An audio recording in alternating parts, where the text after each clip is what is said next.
Hello everybody. Today will be part 2 of playing Roadwarden. I'm pretty excited. I really liked playing it last night, so I figured I'd go ahead and continue now.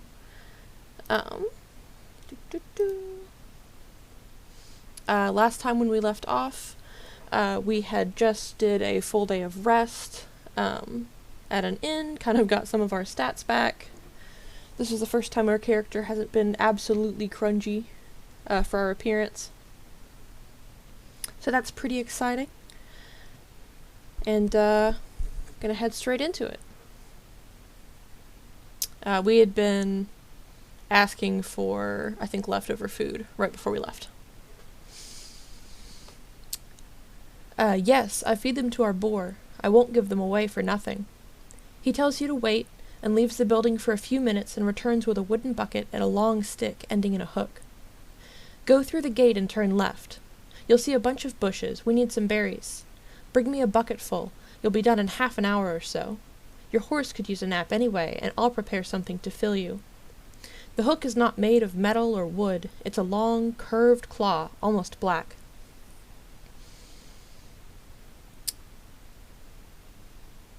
Half an hour, that's quite a lot for berry picking. Oh, I got some tools.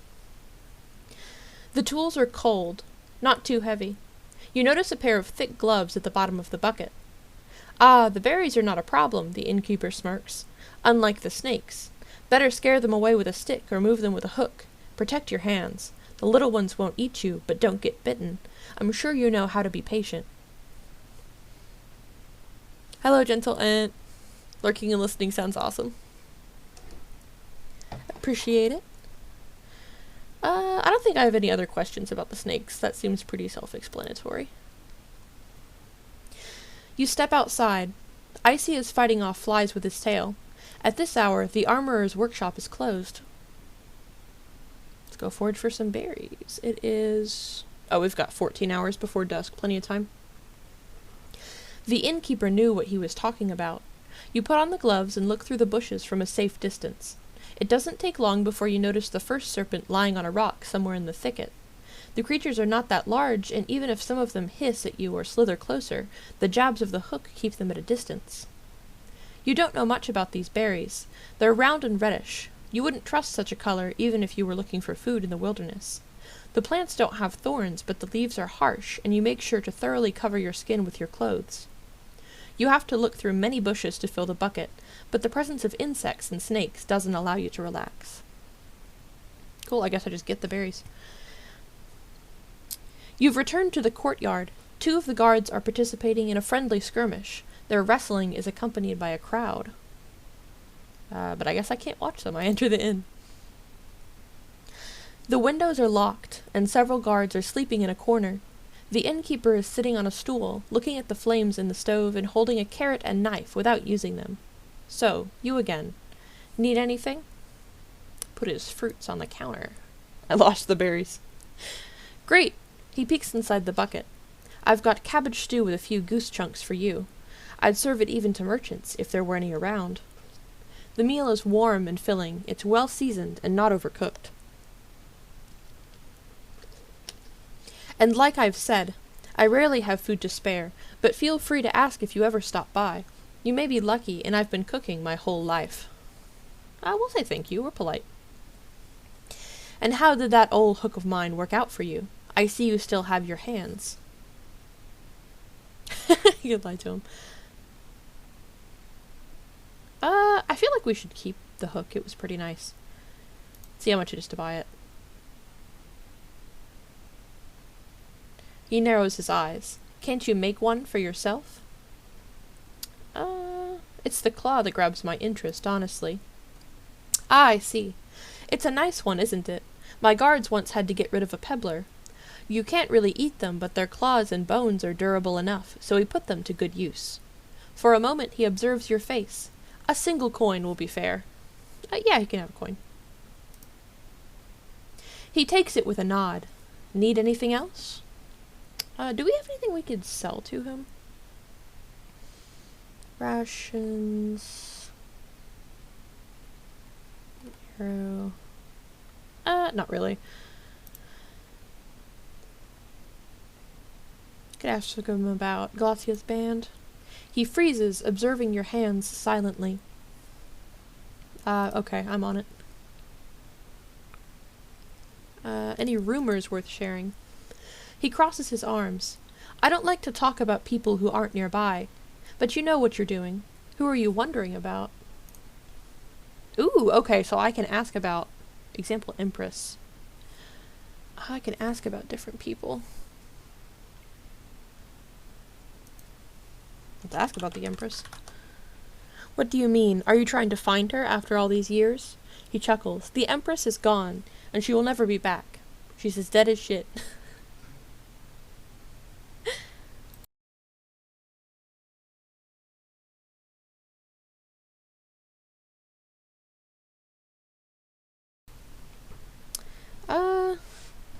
I can't think of anybody else to ask about off the top of my head. We'll come back to this later.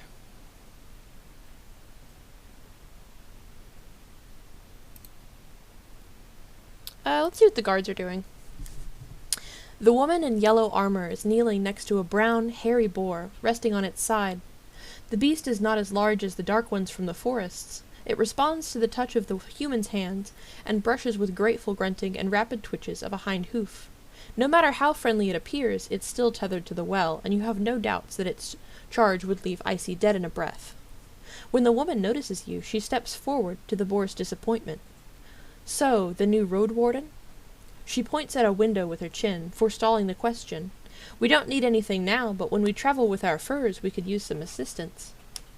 She may be around 30, but her warm voice and bright smile are camouflaging the touch of time on her unpowdered face. Like many red-haired people with freckles, her skin is an unhealthy pale. The boar runs up to her, observing your boots and fruitlessly sniffing for food beneath the beaten ground. She pats its back, but maintains her focus. How about a game or two? We have a bit of time and can talk a bit about this and that. Maybe you'll get a couple of coins, or lose one. She winks. We could play dice, or throw axes at a target. Oh, I don't have any coins. Sorry, I don't have any time.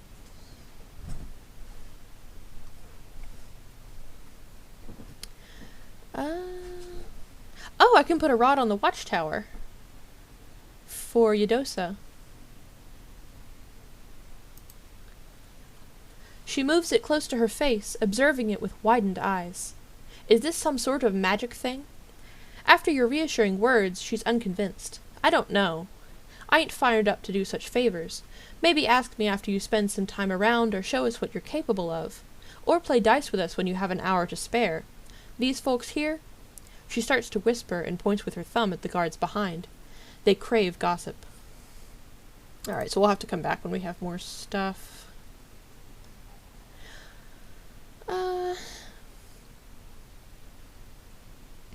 Yeah, tell me about yourself.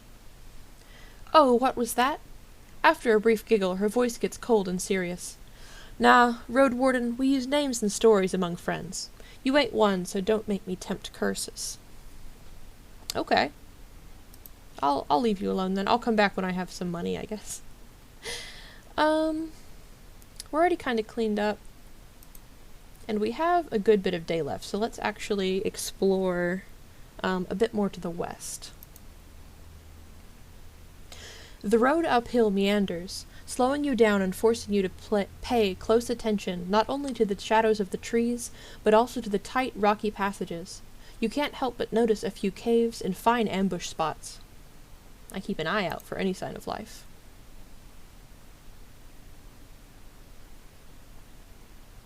New entry. The ruined village. Standing in front of the gate, you hear no voices, no tools at work, and no steps. Dozens of birds live among the collapsed roofs. Their fluttering, singing, and squawking is free of worries. If you want to travel any further, you'll need to ride around the palisade. Searching the ruins may take a lot of time. The broken gate in the north will lead you to the village. The sound of a gentle river reaches you from the east, where you see a saggy fence surrounding an overgrown pasture. Behind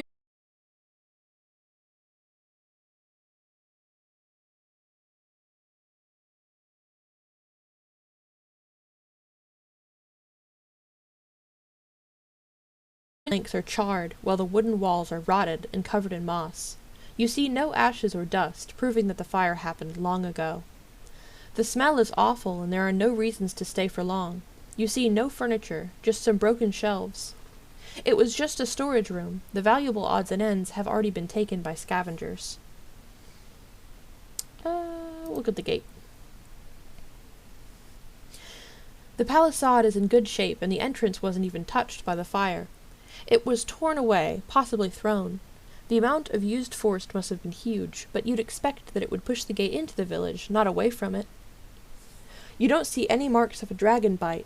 A troll could toss such planks, but after so many years you see no paw prints. A mage? You can't really tell. Let's move forward. Let's see, we can go to the southwest. Inspect the fields. There's a lot of stuff in the southwest. We'll go there.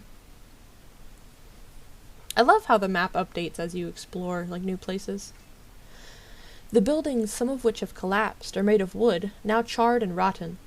You spot claw marks on the walls, especially close to the doors and window frames.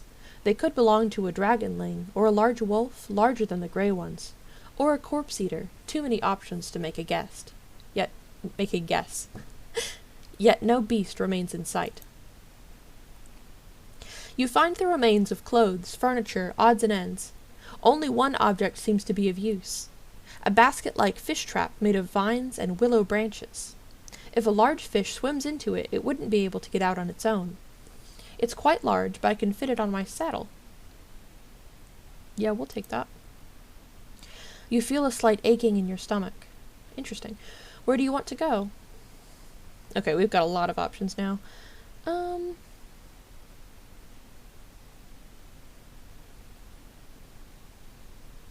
look at the pasture. You don't find a single sign of the livestock that lived here in the past. Any bones, horns, antlers, or dung have already been devoured by the wilderness. The pasture ends at the river. On the opposite bank, the meadow turns to a thick forest, impenetrable for a rider. What are the chances that a herd of defenseless animals could get there and survive?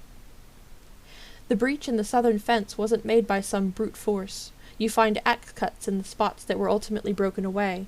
After all these years, there are no tracks that you could follow. We'll look at the palisade. The tracks of human footwear and many, many more ape footprints cover the path formed around the palisade's breach. As far as you can tell, the freshest footprints lead to the village. The wooden stakes spread on the ground are rotten, covered in mushrooms, small flowers, insects, and worms. A good source of animal or goblin food, though you'd expect them to also hunt for birds and eggs. The meadow in the west turns to a forest quickly. The grasses in the north surround dozens of tree stumps, already covered with moss and fungi. We shouldn't enter the forest here, apparently. I don't like that my stomach is aching. That's interesting. Clearing in the west. The meadow is lush and colorful, and so dense it's unsafe for a rider. After a couple of minutes, you lead Icy with a rope, avoiding the potential disaster in case a hoof falling into an animal den. Being forced to travel around the palisade every time you get here is going to be a pain. Most of the tree trunks look similar and have a comparable size. They are most likely planted with the sole purpose of being cut down and used by the locals, though cutting so many trees at once, that alone could provoke the wrath of the herds.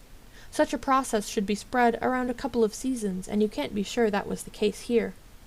In the west and north, the clearing turns to wild forest. In the east, you see a road leading north. We'll go to the northwest part of the village. The colorful grass covers the entire fenced pasture. The large stone placed in the middle suggests it could be a playground for ibexes, or maybe just an old garden. You see a couple of small sheds, a latrine, and a single building to the south, completely burnt down. All of these places have been cleaned out by scavengers. Icy doesn't want to approach the large ruins in the north. The terrible stench of feces and rotting food scares you off as well. The paths are covered with goblin footprints. It's daytime, so the pack should be asleep.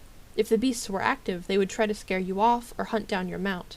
This is their territory, and once they wake, you will face a furious enemy. I go somewhere else, quietly.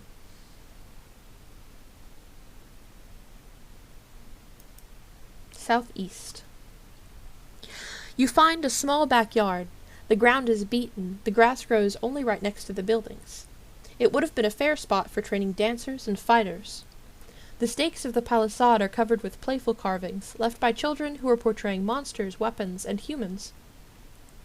The rubble has been pushed to the corners of the houses. The furniture is broken, but you find something of use in one of the piles, a slightly rusted piece of steel. Once you pull it out, you realize it's a quarrel for a crossbow, still usable. It won't be difficult to find a use for it. I got a quarrel. The closer you are to the village, the longer you stay around, the sicker you feel. The taste of gastric juice hits your mouth, your forehead hurts, and you start to stumble. Icy, worried by the sight, pokes your head with its nose. Let's actually, get out of here, that's grody. Leaning on your mount, you go outside, keeping your mouth shut. After a few minutes, your eyes become clearer.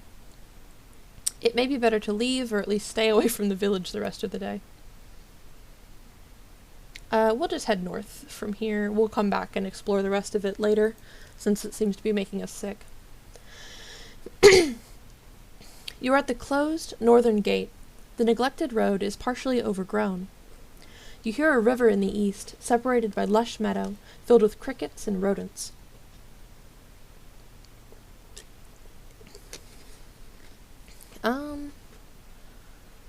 We'll go ahead and head, I guess, west from here, actually.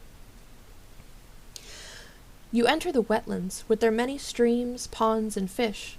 Large birds run and fly between the gray, sparse trees that are covered with moss, mushrooms, and critters. For a human, it may be an unwelcoming and harsh realm, but the overwhelming swarms of insects prove that it's a realm full of life. The danger, with teeth and claws, is hidden below the water's surface. I stay away from the banks.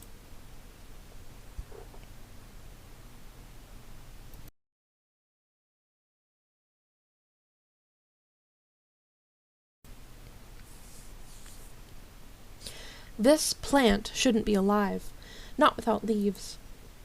It doesn't resemble the other trees of the wetlands, it's something else. You get off your horse and prepare your axe. The water is filled with dirt and dead plants, and it smells like an old corpse. The roots are spreading far, breaking through the water's surface. You don't see any saurians in the grasses or on the shore. You approach the table-like altar made of 3 limestone slabs. Were these rocks originally as formless as they are now, or was there a point in time, centuries ago, when they were precisely shaped and decorated by masters of artistry? There's no way to tell. Icy is peacefully observing the dark grass and slapping flies with its tail. Whatever it is you feel in the air, it's clear that your companion sees this place through very different eyes.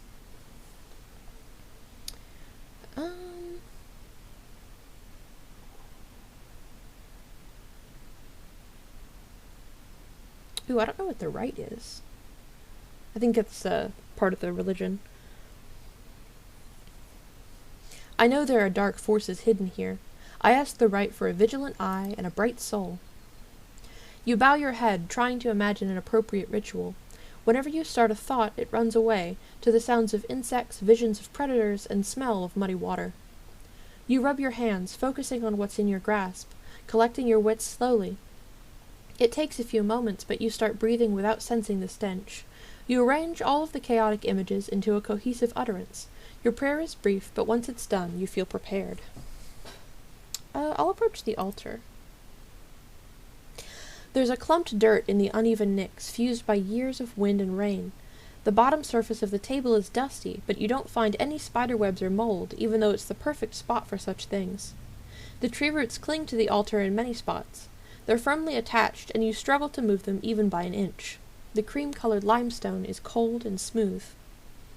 We'll make an offering.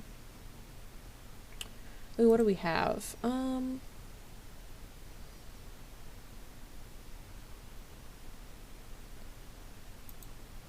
we have anything in here?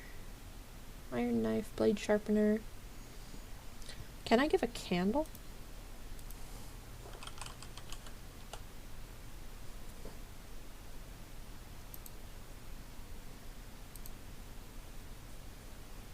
I'll leave a food, I guess. You place any type of food you can find in your sacks or on the nearby plants, but none seem to make a difference. What if I did, like, my hand? I put my hand on the altar, but don't see any reaction. Can I do things like sing? Okay, no.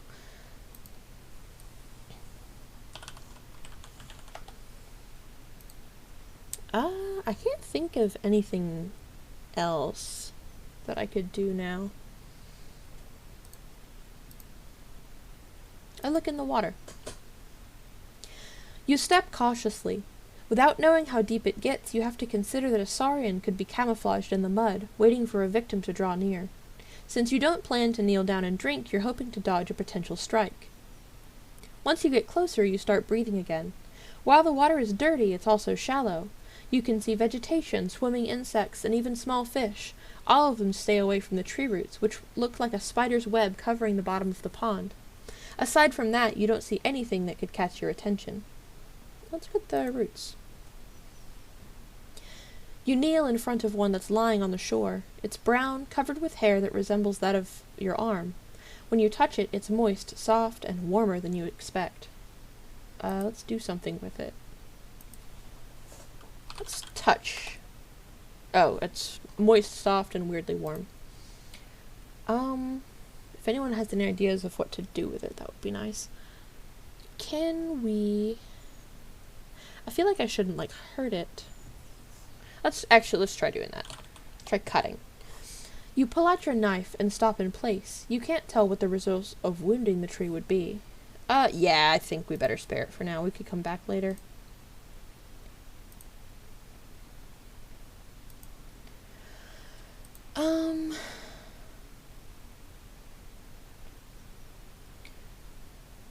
Yeah, I don't know.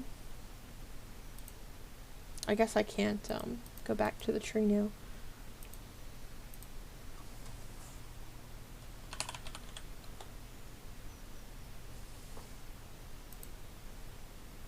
Okay, I guess I can't go to the, Ooh, we can go north or south from here. I feel like we should go south and kind of explore, like, this whole bottom corner of the map. The shapes of mountains are cutting through the horizon. The water gets gradually less muddy. The cleaner it gets, the more animals you see. A family of deer blocks the road, resting and enjoying the cold water, which would be deadly to a human stomach. You consider riding around through the sparse meadow, but your presence also causes them disquiet. Without much haste, they regroup and run east into the leafy forest. I travel forward.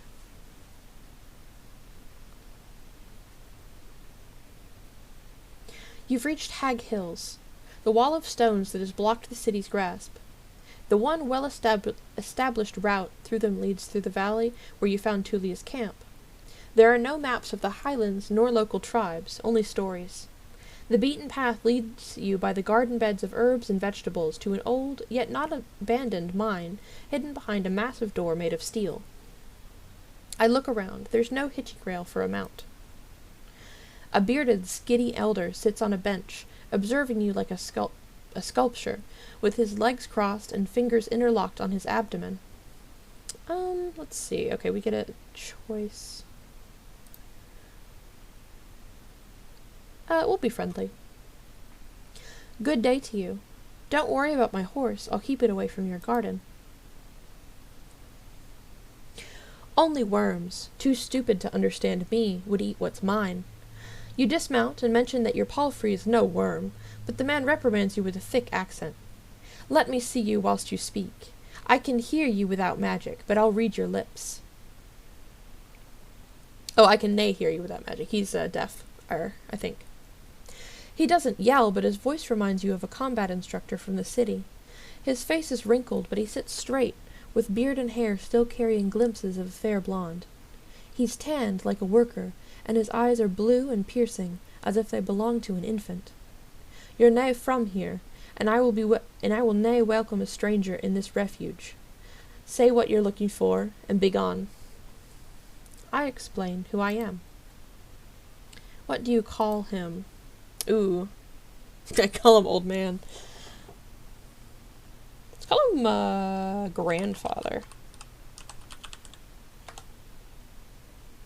He stares off across the garden beds, forcing you to wait in silence. The elder is tall, with long hair and a beard that was let loose a long time ago. His sandals are covered in dust, and you spot dirt on his clothes and skin. The woolen tunic and linen were made with care, decorated with colorful threads at the collar and sleeves. Now all the blues and greens have faded, and the fabric is held together by patches and stitches. His hands are still folded. The voice remains firm. You do know our customs. Your name, your trade, your calling mean nothing to the forest. I do know what you expect to find here, but this is no place for strangers. This accent is like killing me. I just want to say not to everything. I feel like I should be polite. I wait for him to look at me. The man stands up and approaches your palfrey. Without touching it, he observes its eyes, mane, stomach, and rear. Icy ignores this examination. My nose was right then. Asterion is dead, and so are his plans. Such is the fate of all dreamers. He turns towards you with a grim look.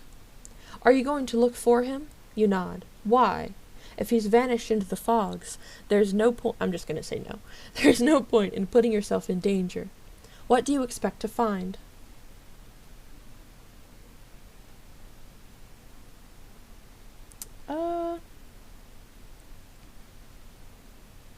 If he's dead, I want people to know. I think that's the most accurate. There's a playful glimpse in his eye. And you just want the truth for its own sake, and not gain anything behind it? His laughter is chilling. I heard he had put his hands into many storms, which will nae end without him. I do nae doubt people will value the knowledge. He pauses for a moment and looks away. The peninsula could use some honesty. With lively steps he heads towards the spring, washes his hands, and once again forces you to wait. Old people need time to gather their thoughts. That's pretty accurate. His voice is cold and confident. So, what do you need? Oh, we can readdress him. Have you met Asterion? He wanders among the garden beds, from time to time touching the leaves at hand. He was here more than once. He was nae one to stand aside and let events play out by themselves. The villagers from the north are sometimes in need of my assistance, and Asterion was serving them as messenger. He bends down and tears away a small, flowerless plant. He wanted to settle down among these roads, maybe to live freely. He had great plans and wanted to make this realm flourish, to rebuild the ruins, get rid of the brigands, and clear the trade route. I told him the forest needs no more people, and this realm is too wild to feed and clothe everyone. His greed and dreams have eaten him, and now he's no more. He pauses, and you can hear his heavy breathing, as if he's getting tired. He straightens up. And that's all, traveler? If you want to look for his shell, travel north. Far north. People there should know where he is. I'll do that. Let's see, what else? I've heard about some bandits. Were they bothering you? He strokes his beard, then grasps it nervously. There are souls who steal from the White Marshes, a village in the north. They should not show their face here, but those brigands are brutes and simpletons. Eva, even their leader, Glacia, listens only to force, and will humiliate for the enjoyment of her band. She will not be afraid of some lost Roadwarden. He lets go of his beard and lowers his head. She's drifted so far away from her old self, a kind, bright girl from Gale Rocks, loved by her parents, but now— Don't dare cross her, or she'll find you. Can you tell me about the altar from the spooky tree? He smiles. 'Tis the tree you should pay attention to, the true gift from the forest. It answers to our offerings and rewards us with its magnificent fruits. They heal both shell and soul, and make anyone who eats them stronger than they ever were. We gather around this altar whenever the winter ends, and whilst it requires a painful sacrifice from all of us, it prepares one soul for the future, like nothing ever could. Ooh, prepares one soul, that's kind of freaky.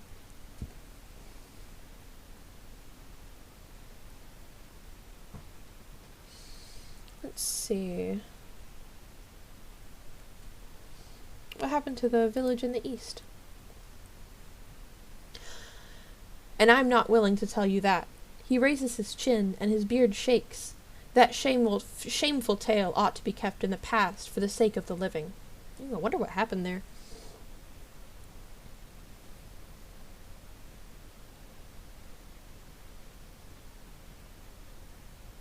Eudocia, the enchantress, has asked me to place these bronze rods in high spots across the peninsula. I should be done in about half an hour. He takes and observes the rod for a moment, then closes his eyes and bites it gently.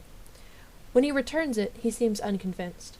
I sense a spirit in it, but I'm not one who can tell what's behind it. How can I be sure? You explain what you know about the nature of the rods, but he changes the topic to Eudocia herself. Another minute passes by before he accepts that you indeed know her. Fine, I'll ask for her story next time I see her. Go, but away from the spring. Don't break your neck.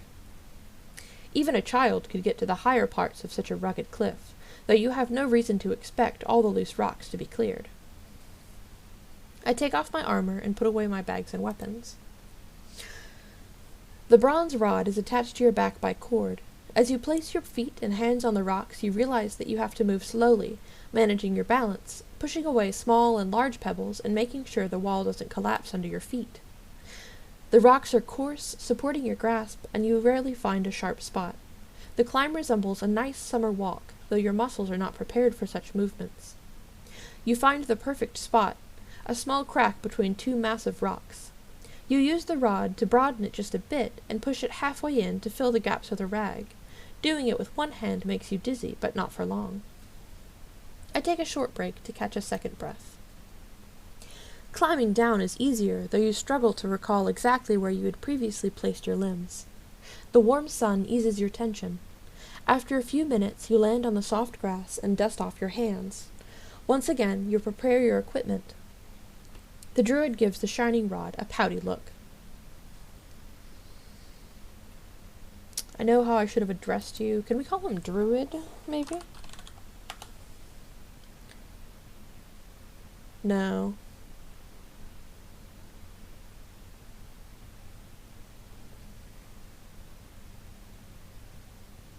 What can you tell me about the druids? He strokes his beard gently. I will not share our paths with strangers. We are for the people of Howler's Dell and for the lands around it. How can you survive here? His raised voice makes him sound like a preacher. One day, me and my wife will be but defenseless old folk, but we've studied pneuma and leaves for many decades. I heal wounds and illnesses of humans and animals alike, and the beasts listen to our whispers. The holy seed lets our shells wait for death in strength. Okay. You have a job for me. He looks at the garden beds. We have everything we need. Can you tell me about this place? Your eye sees what's there to know. People found copper in a cave. It's been abandoned for a long time now, so we turned it to a shelter to stay close to the sacred tree and its altar. We're servants, my wife and I, and this place is nothing more than a servant's house. Call him a servant?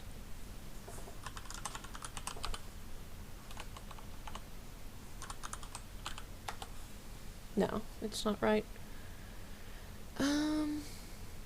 We've got plenty of time before dusk. Can you tell me about the peninsula? Can. I've lived here for almost a century, traveled both by the paths and through the wilderness. His voice becomes stronger and makes you think of a bard. But I will not be your guide or teacher, and if there's anything I can wish for, 'tis that you'll stay away from the woods. The creatures get angry the more we take from them. They do not listen to our warnings, and one day they'll bury us under a storm of claws and fangs. There will nae be a soul to spare a tear after us. His eyes are as harsh as a hawk's, making him look like a priest who hears a child asking for honey on a day of ceremonial fast. Do not poke the hornet's nest. Do not ride east, and never use the path that runs through the heart of this land. That road was meant to save time, but brings only death. Be a servant, not an overseer, and do not try to bend this place to your will. He points at you and wags his finger after every word. Your will, anyone's will, is the key to danger, not salvation. I thank him. These instructions are in line with my own thoughts. Yeah. He's observing your lips. Do you need anything else? Can I go in there? No. Okay. I don't know how to address him. We'll just go back north. You slow down. Among the shrubs, a small pack of dragonlings is feasting on the carcass of a grey auroch. One of them, with red feathers on its arms, straightens and gives you a curious glance. Its head tilts left and right, forward and back. It screeches at you, but does not move forward, returns to its meal. You wonder what would happen if you were on foot. Would they let you be, satisfied with their prey, or would they run after you? But if so, for what reason? For now, you have enough space to move forward and stay safe. The powerful jaws break the monster's bones loudly. They bite off and swallow chunks of meat. I ride forward, but keep my distance and look over my shoulder. I like how it stops to tell you stuff that's going on, even if you can't directly interact with something.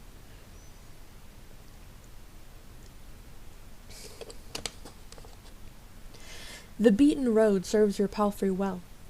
The forest to your left becomes sparse and brighter, and there are dozens of human-made paths among the fruit-bearing trees. On your right, there's a large pasture with at least 24 massive mouflons. 2 of them already sheared look comically small. Soon after that, you ride alongside vast, flourishing fields filled with rye, still green, preparing itself patiently for the second harvest. The path ends with a massive wooden gate. The stone wall, separating you from the glow of lights behind it, isn't as tall as the roofs, but you can't imagine climbing to its top. There are pretty much no cracks, no missing bricks, a sign of many hours of labor, especially considering how massive the settlement is, as wide as the city district.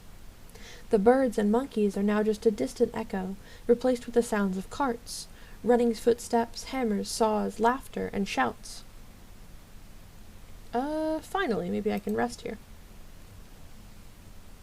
A young man is leaning against the closed gate, covered by its shadow. He's young, tanned, and has short, elegantly trimmed red beard. Beneath the green gambeson he wears an expensive tunic decorated with colorful trim. From his arms hangs a steel helmet, though the metal is so thin it's mostly made of wool and leather. He moves into the light and takes on the posture of a disciplined soldier, not a mercenary. He's standing upright with his chin up. There are 2 weapons on the ground, leaning on the wooden beams of the gate. An axe made of steel and a wooden club. He doesn't reach for either. You dismount smoothly, still having some vigor left. Icy holds its tail high. A narrow path leads north, towards 2 field workers, one with a hoe and one with a pitchfork. They wave to you. You can't see their faces, but their clothes are simple, grey pants and vests made from hemp and wool. I wave back. That's country manners. They talk for a bit, looking towards you and pointing at your mount, and walk away, disappearing behind the wall's corner. The guard smiles, yet avoids your eyes. He has to clear his throat before he speaks. Welcome, traveler. If you're nae here to make trouble, Howler's Dell welcomes you. We have the whitest flower there is. When he bows, you realize it's a well-practiced performance. If it's new garments you're looking for, you can order everything you need right here, in all colors, shapes, and sizes. Capes, boots, vests, robes, or if you're a master of the needle, I can assure you we have the fabric you're looking for. His act is over, and he glances to your mount in a moment of silence. His eyes get wider as he observes it with a childlike fascination.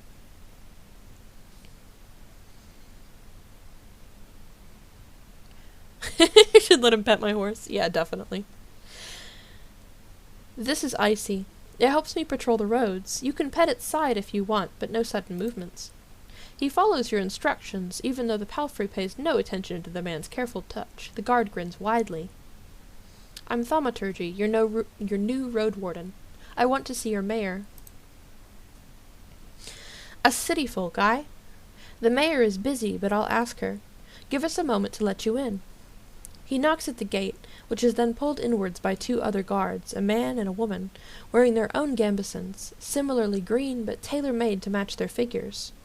The nearby buildings are simple houses made of wooden beams and covered with thatch, while the storehouse is even more modest, with a roof made of plank. The watchtower has a ladder made of sticks and ropes, no stairs. "Just give me a moment." The guard strides away before he finishes the last word. The others close the gate behind you and observe your mount carefully. Your eyes run east to a humming creek running through the center of the village. I wait for the return of the messenger. "Calming sound, aye? That's Howler's Creek. The guard, like most of the locals, is taller than you. Wide but shallow. There's nae been a flood in years. Pa told me there used to be no bridges. Neighbors crossed it with their boots in their hands, and it's clean like a raindrop. But there are not many fish. We're the cleanest village in the north," her companion chuckles brightly. When the guard returns, he's still alone. "She cannot come now. A friend of mine is in labor, aye. The mayor wants to be there when the child arrives, but I was asked to show you the village." That's fine." He approaches the watchtower. "Tie your mount here. We'll keep the kids away. Most of the neighbors are getting ready to celebrate." Once you're done, he grabs the rope ladder. The view from up here is gorgeous. I climb after him. Even though the ladder swings in all directions, the guard gets to the top quickly, like a monkey climbing up creepers. You, on the other hand, need to stop and wait for the ladder to calm itself. When you join the man on the wooden platform, you're a bit dizzy. He's leaning on the wooden parapet, observing the area with a smile. I look around.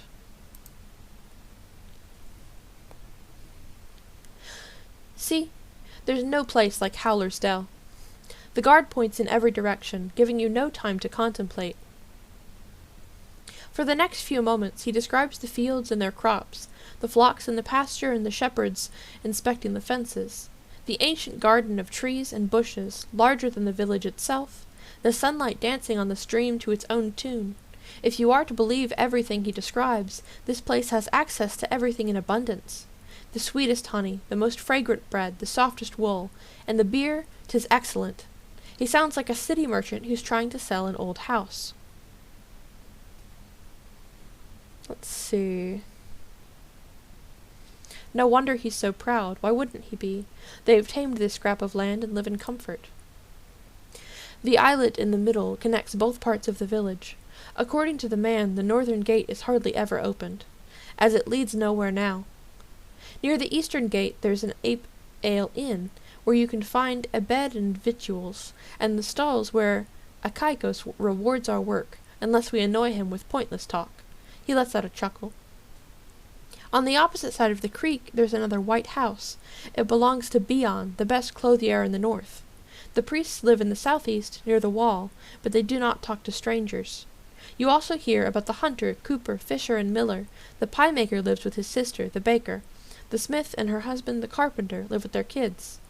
Some of the larger buildings could accommodate 2, maybe even 3 generations at once. There could be more than 100 dwellers here. You consider stopping his speech, but he suddenly points at the islet again. "See, there, the mayor's coming, the one wearing purple. You're free to join her, traveler." I nod and climb down. You try to get down quickly, but 2 steps are enough to make you sure that it's a bad idea. You wait for the ladder to find its balance, and you're relieved when you touch the ground again. You untie your palfrey and follow the guard. You pass a small pasturage surrounded by a wooden fence, a few loose chickens, and a tethered boar. The fancier buildings are covered with whitewash coating and surrounded with vegetables, herbs, and flowers. The bridges are wide enough to carry even a wagon, but for Icy, walking on the wooden beams is far from pleasant. The islet is empty, but you notice an empty stall painted with the shapes of colorful flowers. Walk over the bridge. Along the entire path, you noticed more and more people, observing you, smiling, or casually greeting you as they're focused on their own tasks. Finally, you reach the main square. A large tree grows in the center, surrounded by dark water, held together by a thin wall, perfect for sitting, but the smell coming from the liquid makes you think of rotten eggs. The plant reminds you of the tree you saw in the south, next to the swamp altar. In the north you see the 8-Ale Inn. Judging by the tables, stools, and benches outside of it, it's open for guests. The villagers are chatting and dining loudly, and you catch their curious glances. On the side of the dining area, the merchant is arguing with a tall, broad-shouldered worker.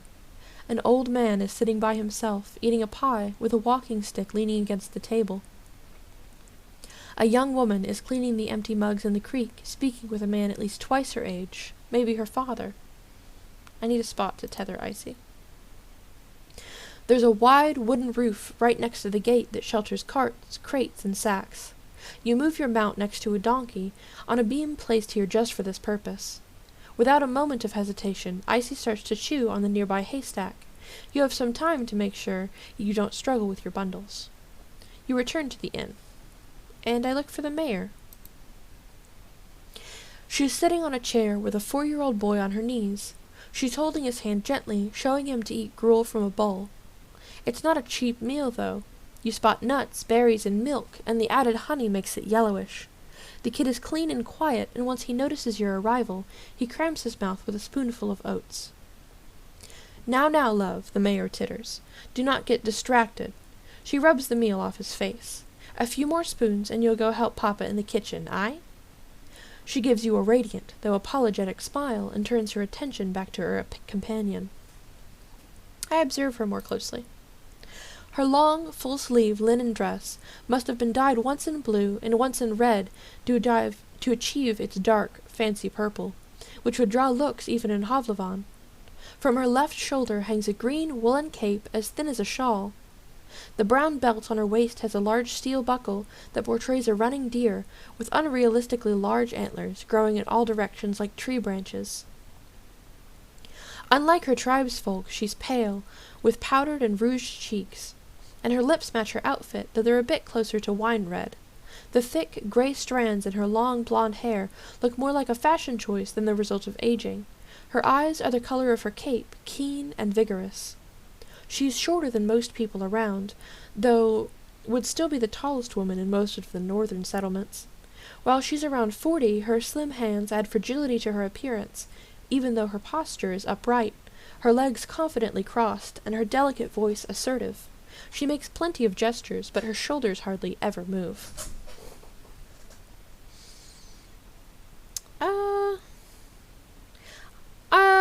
I'll go ahead and sit down. That seems fine. Just a moment, please. She glances at you harshly and puts the boy on the ground. Ah, I guess that was rude. I'm sorry, love, but I need to speak with our guest. Darling. She addresses one of the inn workers, a girl close to 15. Take him to father, will you? Her tone suddenly gets firmer, leaving no hint of a question or suggestion. Yes, Ma, she responds. Both her hair and eyes are nothing like those of her brother, and neither of the kids resemble their mother. The flowing water hits silently the rocks and wooden stakes surrounding the aisle, which then splits into 2 stream beds. In Havlavan, the river is surrounded by tall walls, protecting the banks from deterioration, and the water is seldom free of dirt. Here the smell is as fresh as it would be in the woods. So, we have a Roadwarden again. The plant reminds you of the tree you saw in the south, next to the swamp altar. I'm sure you're hungry. My husband will bring us something soon. I appreciate it. Do not mention it. Hunger makes me peevish, and the day is too nice for that. She taps her chest and looks at the flock of birds that fly above you loudly, heading south. As we're waiting, be so good as to help me understand something. Even if you're but a mercenary, I can't imagine a single reason for you to choose this realm for your wardening, not so long after Asterian's disappearance. There's no glory or treasures to find here. Her pale fingers form a tent on her stomach, then clasp, leaving the forefingers pointing at you. You were sent here by the merchants. They want the peninsula. Ooh. We'll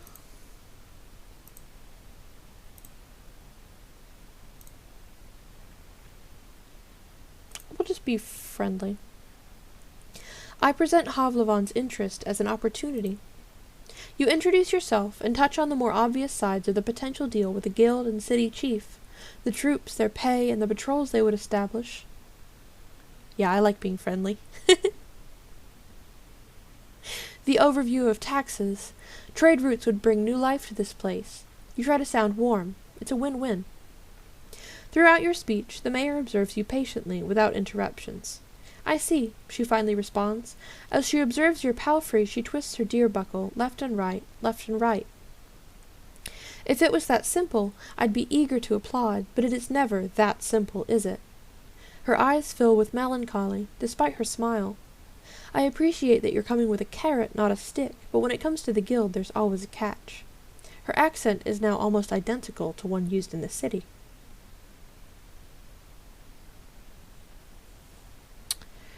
I think you don't have to trust anyone blindly. The negotiations can satisfy both sides. Oh, I wouldn't dare to trust some coin-hoarding trolls. She laughs at her own joke. They would devour the walls that defend them if they could, and I know some of the dirty tricks they use. Here, listen to this one. She theatrically clears her throat, patting her chest with one hand and covering her mouth with another, then leans forward and rests on her elbows, allowing her hands to freely make gestures. You make a deal with a settlement, flour and wool in exchange for food and coin and tools. You send the first traders, and they imply you're ready to pay more, let's say parchment. Months later, you want no more rye, just the parchment and wool. We cannot butcher any more mouflons, the lug will say. Don't worry, you answer. We'll send you a small flock, just turn one of your fields to a pasturage.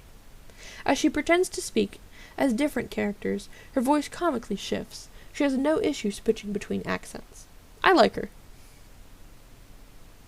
I encourage her with a kind smile. Yeah, we'll be nice. She swings her hand above the table. Another year goes by, and while there's more parchment, the village lacks crops. The tribe needs not tools and coins, plenty of coins, but also seeds. And the guild is not satisfied.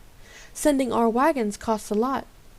And there are more highwaymen now, so if you want us to come again, you need more mouflons and to sell us their cheese. And guess what? With a haunting laugh, she straightens up and spreads her arms, like someone third her age. Turns out the village can't say no anymore. They lack supplies, seeds, and land. They can't refuse.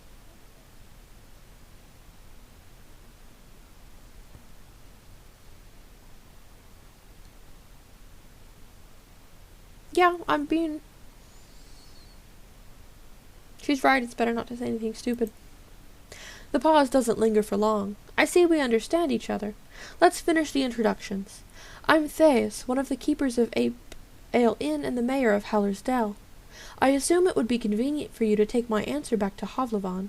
She wonders for a moment. Say, when could we expect the first caravan? After winter? It depends on what you can sell and what you want in return. While the conversation goes on, the food is served. The refreshing aroma of roasted mutton, covered with a thick sauce made of mint, parsley, and honey, tempts you to bite in right away. The juices are sinking into the round trencher, a plate made of simple brown bread. There is a small bowl filled with chopped red radishes and a sliced boiled egg, and a mug filled with cold buttermilk. It's all brought by a few young people, all of them referring to the mayor as their mother, and in the end the innkeeper himself shows up to wish you a good meal. He's wearing a clean orange tunic and a not-so-clean apron made of hemp. He politely introduces himself as Eric's, and after confirming you won't get sick from what he's prepared, he leaves you and his wife to your conversation. Thais tears the meat to smaller pieces and eats slowly, often expressing her enjoyment with a hum. Meanwhile, we get to the important stuff. You lack land? Yeah, all of us are poor, non-landowners around these parts. It sounds like the nearby ground is fertile. The village would gladly pay its taxes in grain and vegetables with the expectation that the squad of soldiers would provide additional protection. Our youth is strong, she claims proudly, but we don't need your guards on our walls. But a lone roadwarden won't keep the roads passable. We need fighters willing to patrol the paths, maybe even the heart of the woods. That's what we'd expect in return. You're no expert when it comes to linen, cheese, and wool, so the mayor spends a couple of minutes describing the outstanding quality of what the village has to offer, especially the clothes, which are meant to be as unique as those made by Master Crispus. You vaguely recognize the name of this tailor shoemaker, but you've never earned enough to pay him for as much as a single sleeve. And of course, we will never reject steel and bronze. We lack alloys for sickles and scythes. Then she repeats her question about starting a trade route. Truth be told, the guild is not sure what the peninsula has to offer. It's going to take more than your village to convince them. Understandable, but you won't find much in the other tribes. They have barely enough to survive, and even after they trade for our crops, for what we have the only decent soil in the realm. At least the people of Gale Rocks have salt and barrels of fish, while Creeks sells meat and wood. Actually, if you haven't been in Creeks yet, the furthest village to the northeast, you could give them a chance. She nods with a smile. They could use your help with keeping the roads safe. White Marshes, on the other hand, as well as the old Pagos, are close to worthless. For a trade route, that is. She clears her throat. After these words, she stands up, walks to another table, and offers her trencher to an elderly man who sits by himself. With a trembling voice, he thanks her and starts to chew on the soggy bread.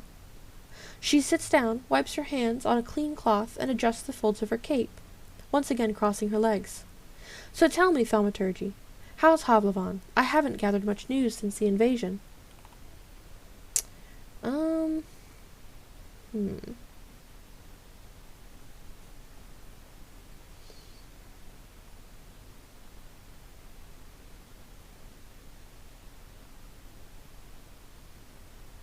I'll do, like, middle of the road, because I haven't got a lot of backstory on, like, the mainland yet. Sometimes better, sometimes worse. Not everyone has their own bed, but the new generation is ready to start their own fight. And I was afraid it was lost to hunger. Her chuckle is trimmed with scorn. Good to know I was wrong. When the invasion started, some merchants were cheering in their houses, happy that they would sell out all the blades and food they had stored. Can you believe it? The panic will make us rich. She imitates the voice of a pompous man. That's why when the southerners reached the villages, they found almost nothing to eat. She sighs. Staying in a remote peninsula truly can be a blessing.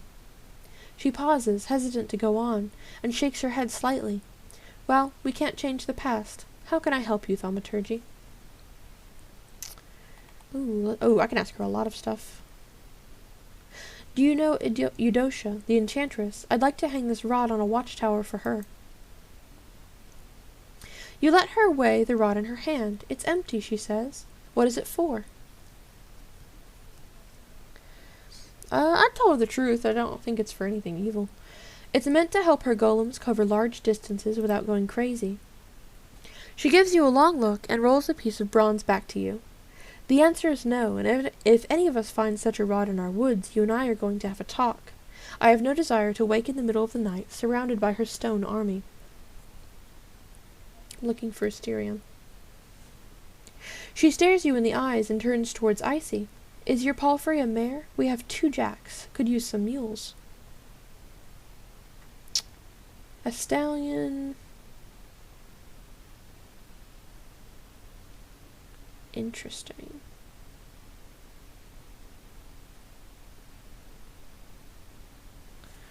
I'm looking for Asterion. I heard you, but he's not welcome here. Her voice is harsh, and I don't know where he went. We haven't burned him or fought his awoken shell, wherever he is. A long pause. It's not our problem. What are his wrongdoings? If you have to know, he failed and won't get a second chance. He was meant to escort Aegidia, a daughter of mine, to her betrothed in Gale Rocks. She was a great archeress, and the road from here to the coast is not that dangerous. When they saw goblins on the road, Asterion ordered her to push through, right into their trap. She touches her deer-shaped buckle. They got jumped like a bunch of wealthy pilgrims. A Roadwarden worth their gruel should know better. He can fight with a blade, but my girl, she never had a chance. She sighs and looks at the gate. He disappeared soon after his pitiful attempt to apologize to me, and we closed our doors behind him for good. I'll let you know if he ever tries to return. I'll just say thanks. I don't want to press her on that. I wonder. Back in Havlavan, did you spend any time in the backwood corner? It used to be this dark, dirty alley, with muggers working even in daylight. I stayed there with Octavia, the miller, in exchange for doing chores. She had a small wooden hut. Ooh. I wonder if there's any way to, like, fact check, like, for me to find out what the actual lore is.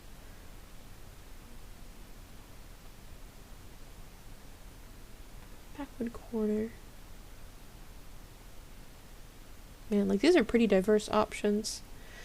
I feel like it got gentrified. You wouldn't recognize it. It's now a respectable street with one of the fanciest inns in the city, the Apple and the Boar. You describe how a family of Southerners started a large shipyard right next to the alley, working on exotic boats in unusual shapes. Needing hands to work, they offered food and coin to many local thugs, and in no time, more light and stalls showed up in the alley. As you describe the new inn, Theus bursts into cheerful laughter. So it's the same family that ran the Boarhead Inn, and to think I dared doubt the old lady's endurance. People like her, brave enough to bear the toil of their world, are going to bring salvation to all of us.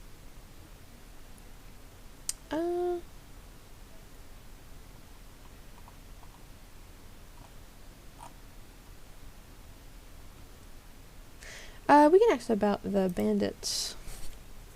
When you mention the raids on the northern villages, her eyes narrow. Are you sure? It's the first I've heard about it.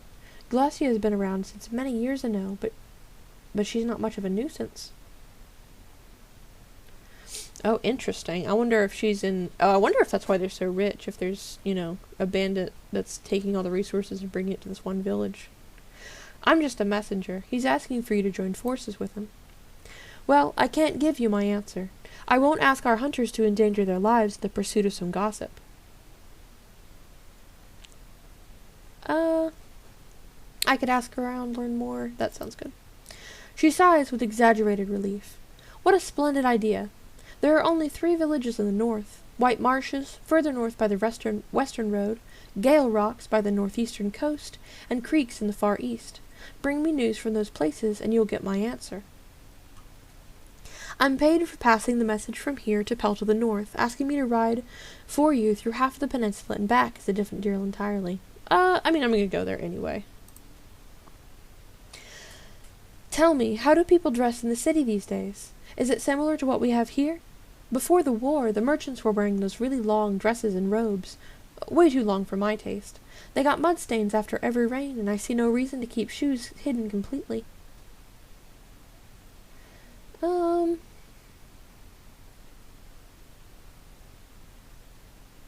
We'll say but many folks wear headgear. You describe the complex world of veils worn by rich folks who try to express their modesty by covering their long hair, of hoods which, thanks to the colorful embroidery, get fancier with every year, of light caps and heavier turbans introduced by merchants from the southern realms. The mayor has plenty of questions about color, material, and prices. Only after you satisfy her curiosity does she let you change the topic, though still with shining eyes. We'll ask her about the necromancers. She taps her fingers on the table. Yes, I have. After you ask her to tell you more, she seems to regain her confidence. You mean the White Marches, for sure. I don't know all that much about what's happening there. We avoid their lands if we can. She frowns. I shouldn't gossip about it with strangers. We can talk about it on some other occasion.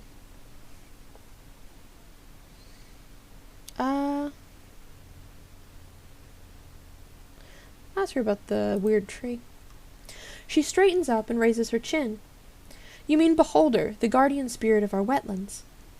Every fall we bring it our gifts, and in return it provides us with its blessed fruit, the flesh of the forest. She stares into your eyes. It's older than the oldest books and the oldest thoughts. The druids help us honor its sleep and show us how to ask for its help. Neither of these rituals, she scoffs, would be of any use for you. Interesting. Ask about the ruined village. Her tense gaze shifts to an awkward click of her tongue as she leans away from you. I don't want to think about their tragic fate. No one can negotiate with the wrath of the herds. A long pause, and I better not find you upsetting my neighbors with these sad questions. It was a challenging time for us all, a wound we won't forget. Tell me about Howler's Dell. It is what it seems like, the greatest village in the far north. She raises her hand and makes an inviting gesture, though I hope to still improve this and that. She winks at you, but is suddenly interrupted by the pained cry of a little boy, who's hurt his knee during a fall.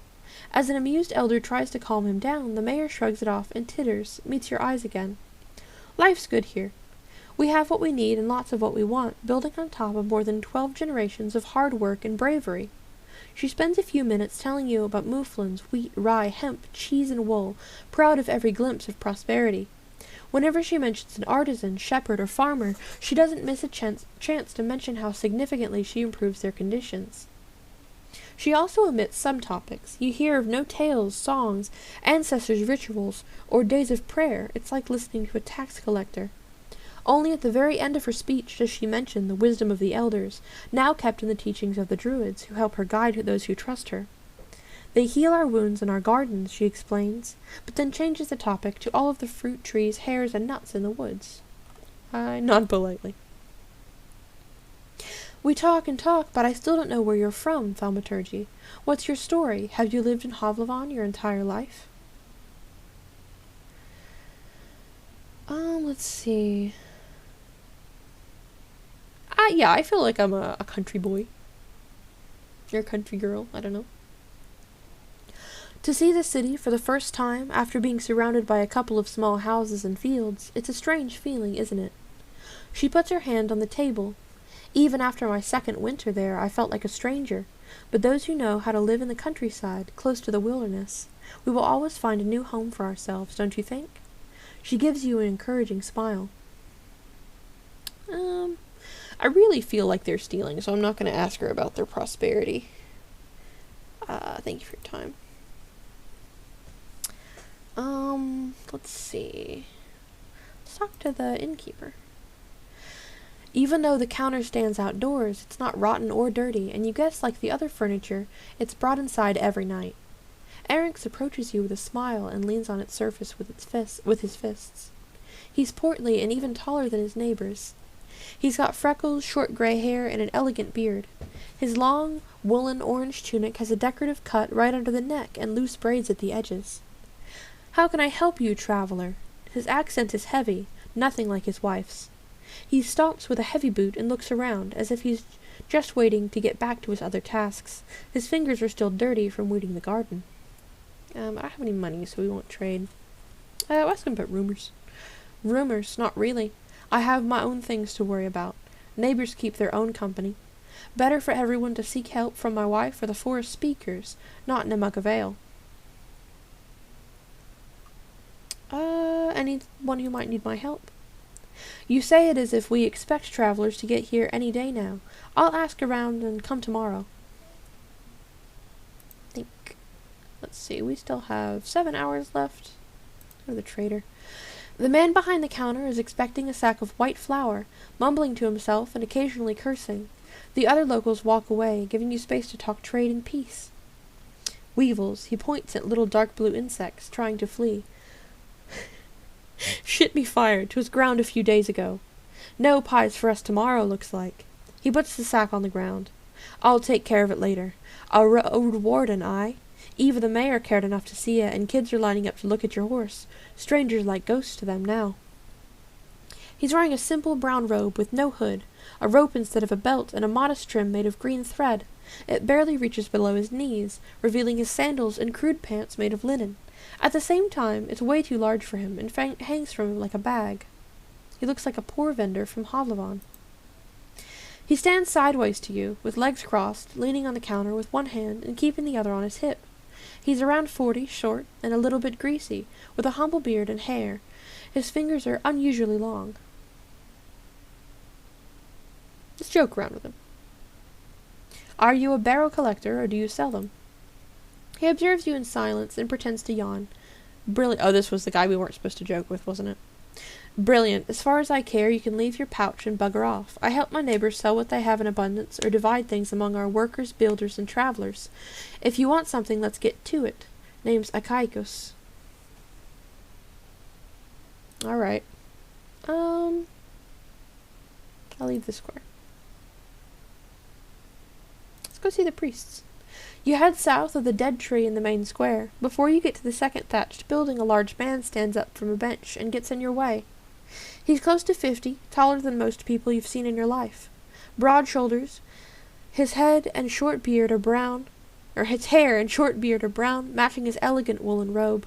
A thick club is attached to his right wrist with a leather strap. Bro, he's got the wee moat. He left his sandals in his sitting spot. Many want to speak with our guides and teachers. He speaks with a solemn, strong voice. But you're not welcome here. Turned around, stranger. Yeah, I'm a Roadwarden. You guys want to, talk to me anyway? His harsh look softens. We can handle ourselves. If that changes, Elpis will summon you. Alright, so be it. Y'all want to just chill? You're wandering through the village. A group of children covered in mud gather by your mount and argue loudly about what's better, horses or donkeys. A young couple is holding hands as they wish you a great day. Main square. Okay, I think that's everything here.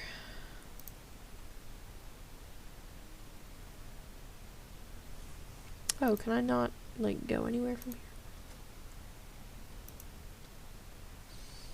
Let's see the tailor, I guess. You follow the guard's directions and reach the whitewashed building standing on the western bank, next to a small garden of flowers and herbs. It's well kept and clean, with a plain, beaten front yard, its parts covered with sand.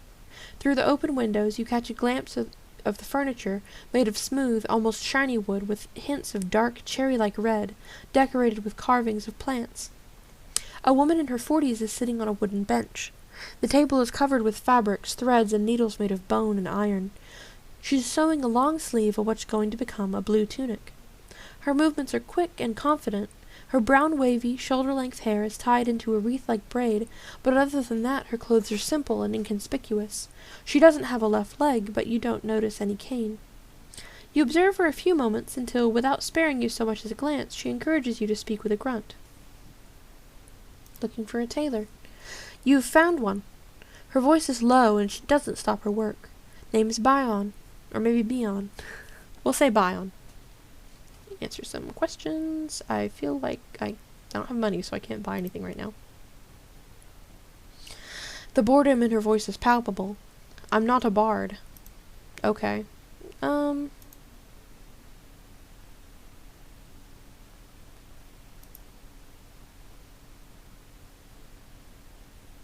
I, go back here?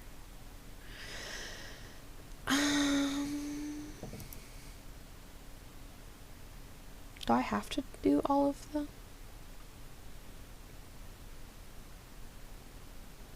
You seem fairly well off, even more so than other people in the village. What's your secret? She reaches for her buckle and her voice grows cold. There's no secret, traveler. There's hard work, risk, and sacrifice, and the support of those that care about me. The good things that happen to me shine on in my people just as much. Think about it before you mention it again. She adjusts her cape. What would it take for you to consider joining Havlavon? Ah, I can consider it right now. While she laughs, her eyes remain keen. But if we want me to give you some answers, let's see. She looks up to the right, theatrically, raising her hand to her chin. Some gestures of goodwill would be a great start. Since you're the guild's messenger, I need to know you can be relied on. She gives you a wide, white grin. First step, I assume? Of course. Do you even have the power to handle tax negotiation? She scoffs loudly at your headshake. Do enough for my village, and I'll hand you a beautiful signed letter, a list of all the things my neighbors are looking for, as well as what they can give in return. Your superiors are going to see more than enough to prepare an offer. She rubs her hands. I think that's fair. I'll just agree. Perfect. One more thing, though. She puts her elbows on the table, leaning close in. If you go behind my back, I'm not going to wait for a dagger. I'll end you first. She rests her chin against her open palms, giving you a disarmingly warm smile. I'm sure people already know that we need a new Roadwarden. Maybe ask around and see if anyone needs your help. The more my neighbors trust and need you, the more willing they'll be to offer you better pay. Well, let's start here. What can I do for you? Ah, so kind of you to ask. But before I ask you to run, let's see how you walk, shall we? Her eyes wander left and right, and she gestures for a nearby guard to move away. He nods and gestures at a few other souls to follow. While a few of the locals cast curious looks at you, they turn away as quickly as you notice them. The mayor's shiny green eyes are still locked on you, and her voice is close to a whisper. Since Asterian's disappearance, there's little to trade on the roads, and not as much news reaches us. Be so kind. Her flirtatious tone distracts you from now how obviously fake it is, and help me learn some interesting tales about our neighbors.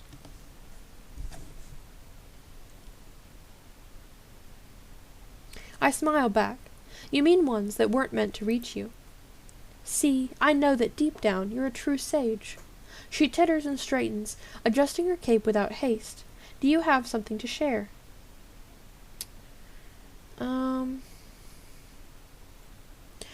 The squad that made camp at the southern crossroads is now nothing more than 2 people. They plan to return to Havlavon before fall.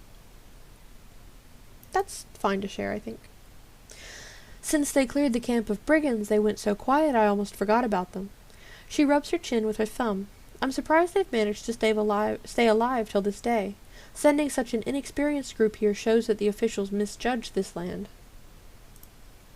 I keep thinking, surely city folk don't eat just wild game, salt fish, and groats. What animals do people breed in the nearby villages?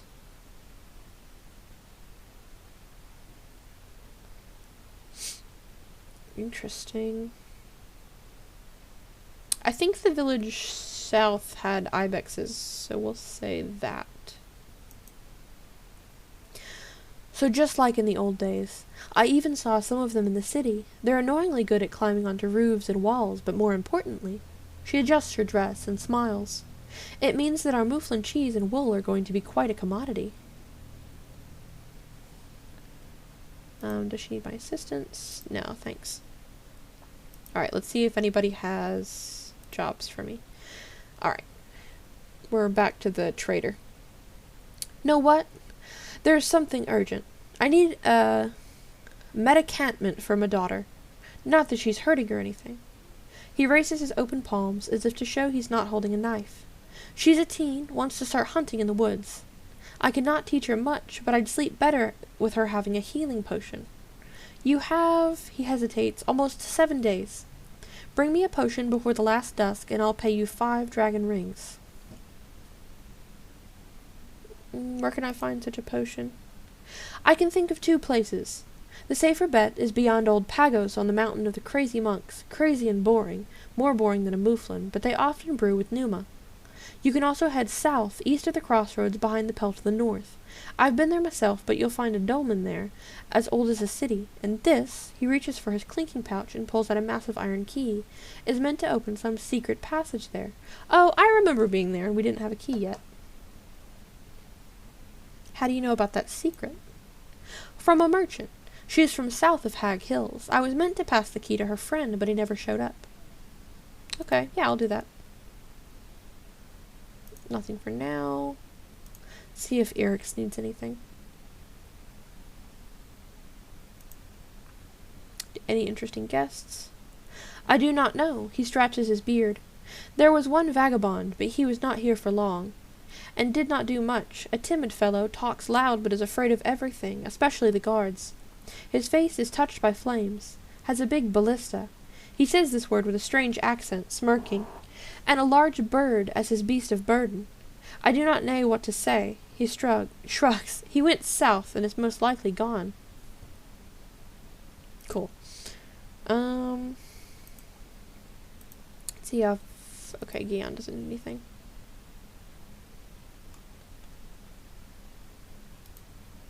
Okay, now we can go.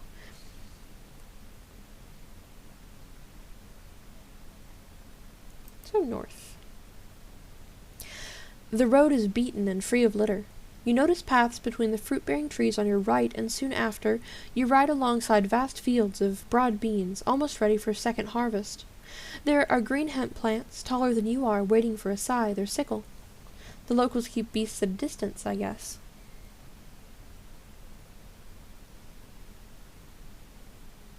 Icy's hooves thump loudly on the beaten track. The green bushes, shrubs, and trees prove that the soil here is fertile, yet the plants don't overgrow the road. These crossroads must be busy at times, maybe even patrolled. In the distant west, you see the mountains' peaks dividing the lowlands from the ocean. The road east leads towards the hills, behind which there are unusually tall, dark trees. There's a dense forest in the north, from which you hear the croaking of toads. The last path is already known to you.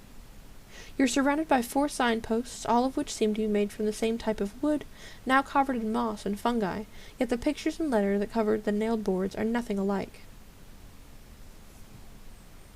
Interesting.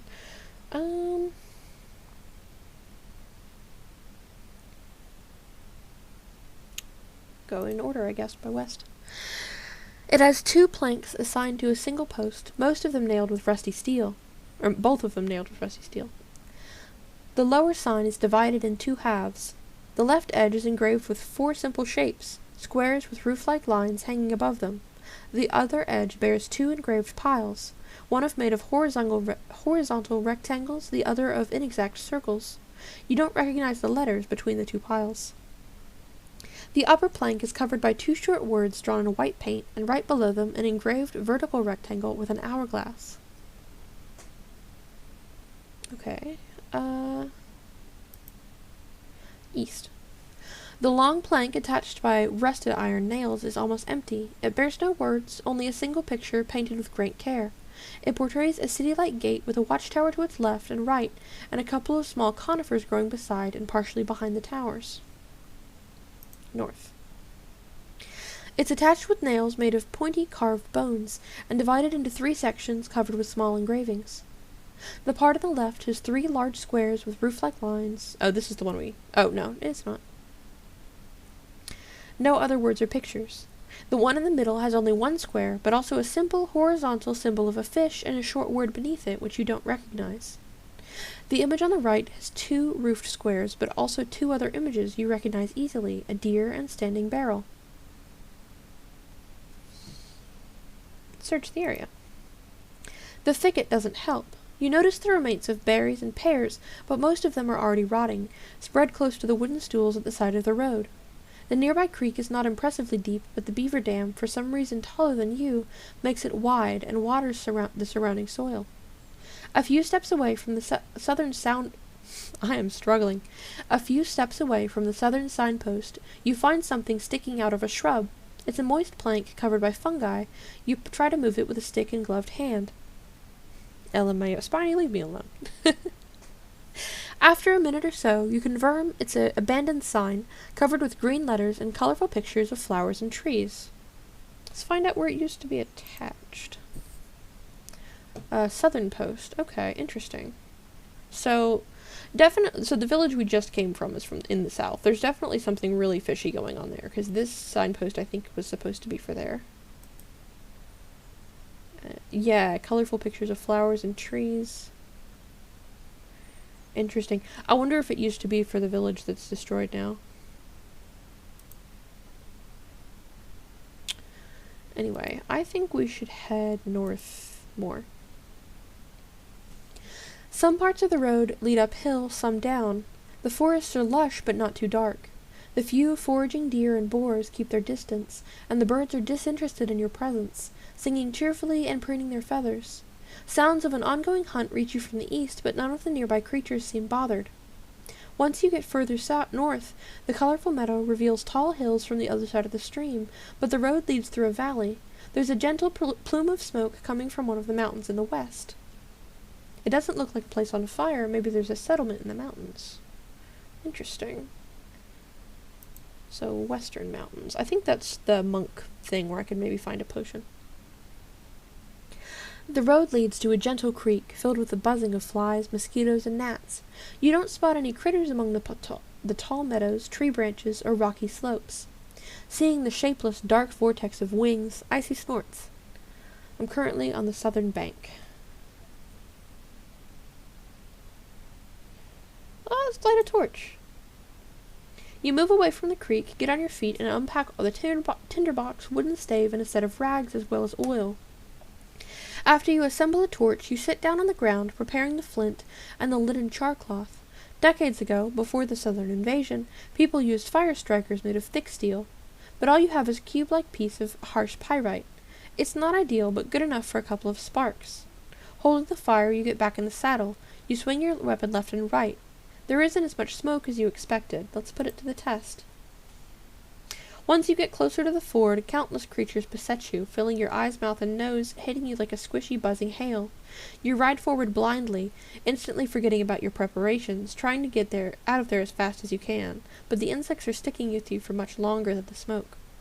It takes a few moments for you to escape. The red marks on your skin start to burn, and you get down to put out the torch by rubbing it against the beaten track. Icy switches its tail angrily as it gives you a reproachful look, pinning its ears back.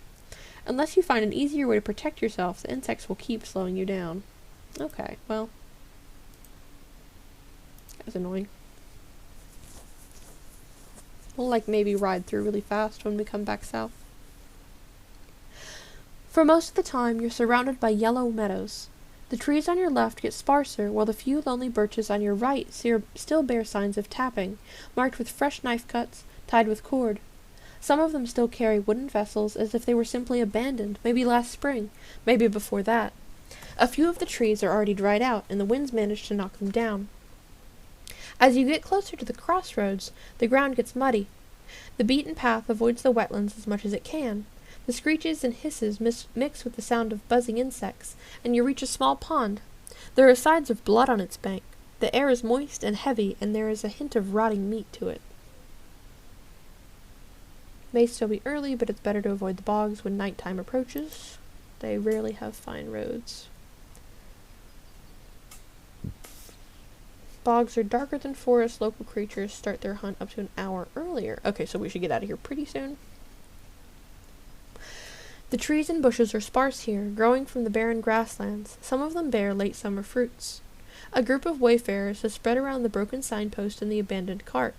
They're skinny but healthy, and are standing upright. They're wearing humble, dim gambesons on top of their hemp tunic and pants, all of them worn and in some cases undyed, while others are dark brown or green. 4 of these individuals wear cloaks, carry lit lanterns, and are armed with spears, bows, and stone maces. On their necks, wrists, and belts you spot small talismans, fangs, bones, wooden beads, and leather straps.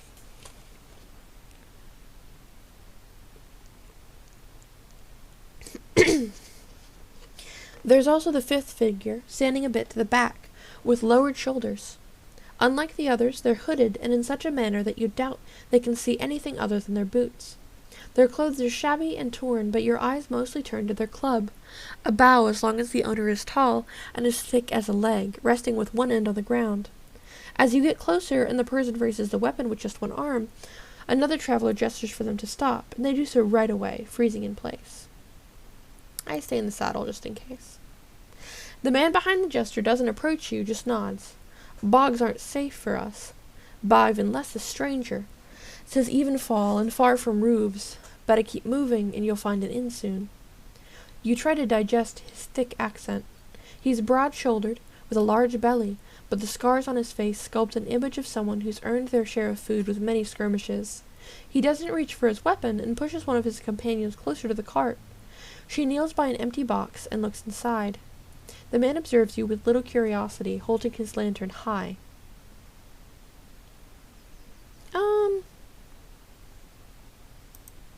Greetings, or... we'll ask him if they need some help. He makes an annoyed grimace. Not really. 'Tis timber's sickening, mouldy, and wet. We're checking on the place, but seems to be a bad year for it. He looks at his companions, who simply shrug, and spread to take a look at the cart, all but the one with the bow, who doesn't move an inch. I canna say I've got time to loaf. You've questions? Ask. But be quick. Don't put us to sleep.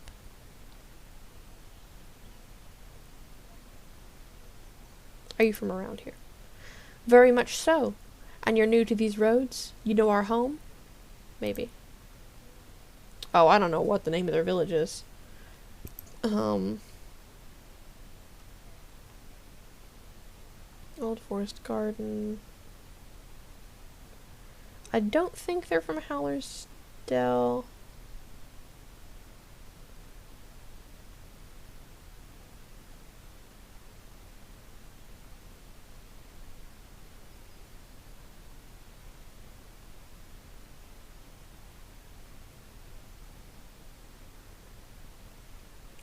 Yeah, we might as well ask. We'll say they're from Howler's Dell. Another man who's leaning on the cart sighs. "I'd rather die," he states, and drinks from a water skin, grimacing in disgust. His boss smiles, but doesn't add. No clue. Oh, White Marshes.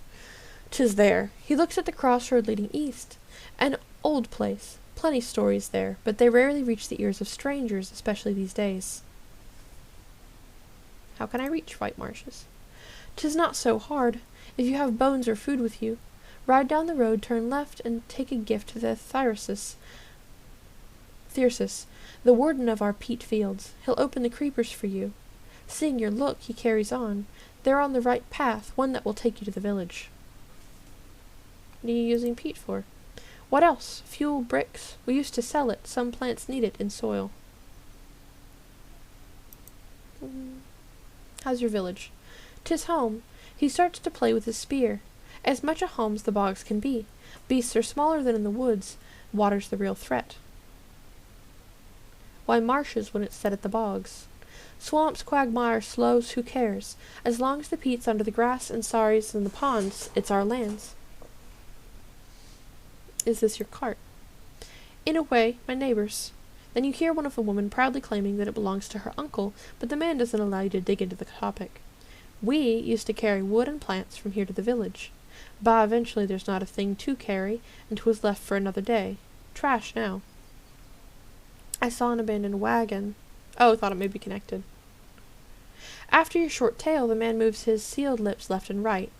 Finally, the same woman interrupts. Must be the robbers. The man nods. True, what she said. He then stretches out and gets closer to the signpost, using his spear as a walking stick. Well, stay safe, stranger. He raises his voice and addresses his companions. We wasted too much time on T's froth. Time to get back. The others prepare their own weapons and join their guide. The one with the bow stays silent till a gentle gesture commands them to follow. They keep up with the rest of the group, dragging the club behind themselves with remarkable strength. Yeah, he's definitely dead, because I think that White Marshes is the place that uses, like, they're the necromancy place, they use corpses. Okay, there's nothing else to do here. 4 hours. So we've got about 3 hours before. I'll go this way. You leave the wetlands behind. The pebbled road runs through the hillside with tall grasses and rock faces above you and dark, lush forest below. Chunks of this path were shaped by human tools, who knows how many centuries ago. To widen it, the builders dug through the uneven boulders and used rocks and logs to fill up the cavities with thousands of rocks, each one smaller than your fist. While you have a good view of what's happening between the trees on your right, the bushes and shrubs grow so densely between them you can't imagine entering these woods on your own. Further south there's plumes of smoke. A settlement, most likely.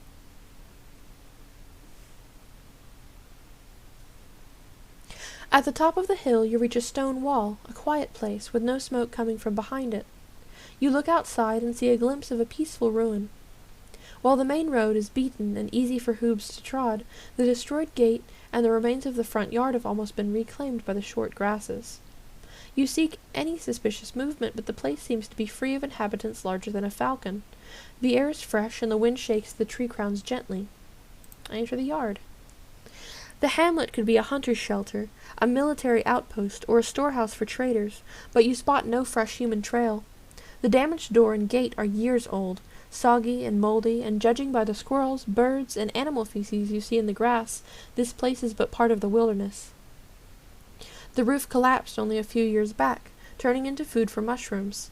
The outer wall looks generations old, but it used to be maintained. Some of its materials came from different times and areas. Let's go inside. It's a simple chamber with no furniture that would explain its purpose. The fireplace is buried beneath the roof. You inspect the walls, made of hundreds of small rocks, dressed with a chisel. The trash is heavy from the moisture. You push it with your boot, what starts a commotion among gray, disoriented bugs. Removing the rubble would take effort, but for now it doesn't look like there's anything of value left behind. With enough wood, a group of builders could restore this hamlet in just a few days. You hear a rustle coming from the backyard. You look through the crumbling wall and notice the movement of reddish fur. Not a tall creature. I'll prepare my axe. Its touch calms you. The sounds of animal steps are careful and light. Let's go back there. The chaos sparks right after you approach the tree stump. The desk fox growls sound like a mix of obnoxious bird and infant. One of the animals, standing only a few feet away from you, is jumping and showcasing its tiny, sharp teeth and a raccoon-like black mask on its little head. The animal, with its thick, brownish-gray fur, seems more stout than any red fox. The second loud creature jumps onto a table made of halved trunk. Unlike the first, it has brighter golden fur. It bends one of its forelegs, observing you with dark eyes. Not furious nor scared, rather sad and protective, its growls turn to miserable whine. The beasts are not even waist-high, and their number may be an issue. There's yet another sound coming from behind, and even more from the bushes nearby.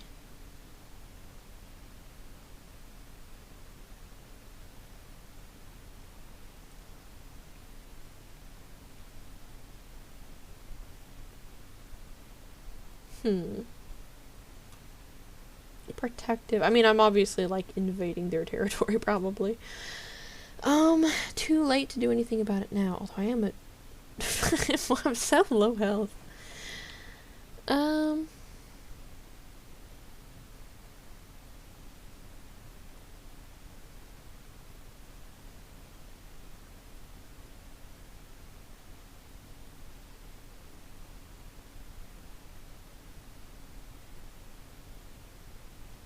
Need to block their charge. Let's see. Where was the other? Let's see. The beasts are not even... There's another sound coming from behind, and more from the bushes. I don't know what the best thing to do here is.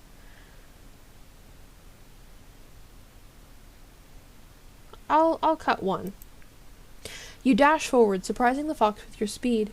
You reach with your axe, sending its blood to the air. It whines in pain and tries to run, sliding on the ground, looking for shelter behind the large brown mushrooms. You then feel the blunt hit on your back. The golden beast from the table tried to get your arm, but missed. It lands on the ground and gets away with just 2 jumps, looking for a better opportunity. That's when you notice the third, one that was sneaking behind, trying to reach you, but you scare it away just by raising your arm. You realize it was already weakened and is now lumbering on its paws. The dusk fox is spread. There are 2 small pups hidden behind a tree stump, keeping their distance, piercing your ears with their yelps. Their protectors growl, but quieter. The hamlet fills with the smell of fear. I head back to Icy. You pass the weaker fox and run towards your belongings, encouraging the beasts to chase you all the way to the gate as they growl with determination. For now they stay in the shelter, filled with pride. Take a few steps back. Yeah, they can stay here. It's already abandoned. Are you sure you want to leave this place to its fate? Yeah. The dusk foxes observe you as you climb on the saddle. They're growling and walking in circles, and one of the pups knocks down their sibling, starting a playful fight. Yeah, there's no reason to bother them. Oh, I bet we can circle back around to that statue we found yesterday night. You're squeezing between the hills and the forests. The only larger beast you spot is a single saurian basking on a boulder, lazily observing you from a safe distance. Your ears catch the howls coming from the north, long and loud. As you keep an eye on the rock ledges, you almost miss the drastic shift in the landscape. The forest turns to lake, and the few plants growing next to the road mostly bear fruit. The road is not as reliable here as it was on the hills. Parts of it are a bit muddy, and the puddles disturb your ride. Maybe the locals will maintain it before it gets swallowed by the lake. The deep, loud yells of howlers are piercing your ears, concealing any other sound in the area. They're sitting on branches and in tall grass, not really trying to hide. Their thick black and gold furs cover their entire shells, aside from the charcoal black faces with roundish, flat noses and wide nostrils. The younger members of the pack are about the size of your mount's head, but the larger ones would be chest-high if it wasn't for the fact they walk on all fours. Their long tails are like an additional arm, helping them to climb, hang from the branches, or hold food while they eat. They aren't particularly muscular. When they form their pink lips into the shape of a cup to release their howls, their mouths are so wide you could fit your entire arm inside. As you listen to the shouts, you reach for your head. You feel a weird itch, but somehow you can't scratch it. Keeping my distance, I take a look at the hide behind the boulder. The whitish rawhide covers the grass like a blanket, surrounded by paw prints. The howlers don't wait for you to approach it. One of the larger ones jumps to the ground, leaning on its hands and challenging you with its gaze. It has rather blunt teeth.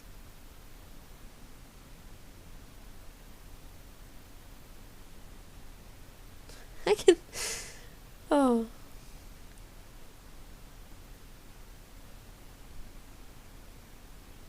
Should we steal the rawhide? How much time is left?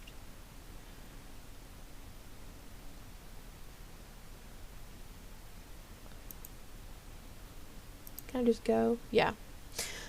We'll come back later, when we're not at low health. The lakeside is filled with the chirping of cicadas and crickets, as well as the roaring of beasts from the northern hills. Farther down the road you see tall, yellow grasses, interwoven with flowers and bumblebees, while the peaceful water shines as much as the wings of dragonflies. This road is often traveled, and the clatter of hooves carries far. Thanks to the vast field of view, the creatures hiding in the meadows are unlikely to jump on an animal as large as Icy. In the distance you see a palisade and a large building set on the side of the crossroad. Once you get closer, you hear a conversation from behind the wall. Two men are arguing about if they really just heard a horse. Well, let's see. There's no signpost nearby. Better ask for directions. That seems good. The 4 crossroads. Okay, so we've been to all the crossroads, I think. Icy carries you towards the open gate on its own, welcoming an opportunity to rest by pushing out the air loudly through its nostrils. A nearby wooden pen wouldn't offer much space for a horse, but it should be enough for grazing and a nap. As you dismount, 2 men get up from the front stairs. Their clean-shaven faces reveal that they're in their early 20s. The first one is taller than you, broad-shouldered, and wears light brown pants and a darker jacket, both made of leather. With an inviting smile, he gets up and moves to open the enclosure.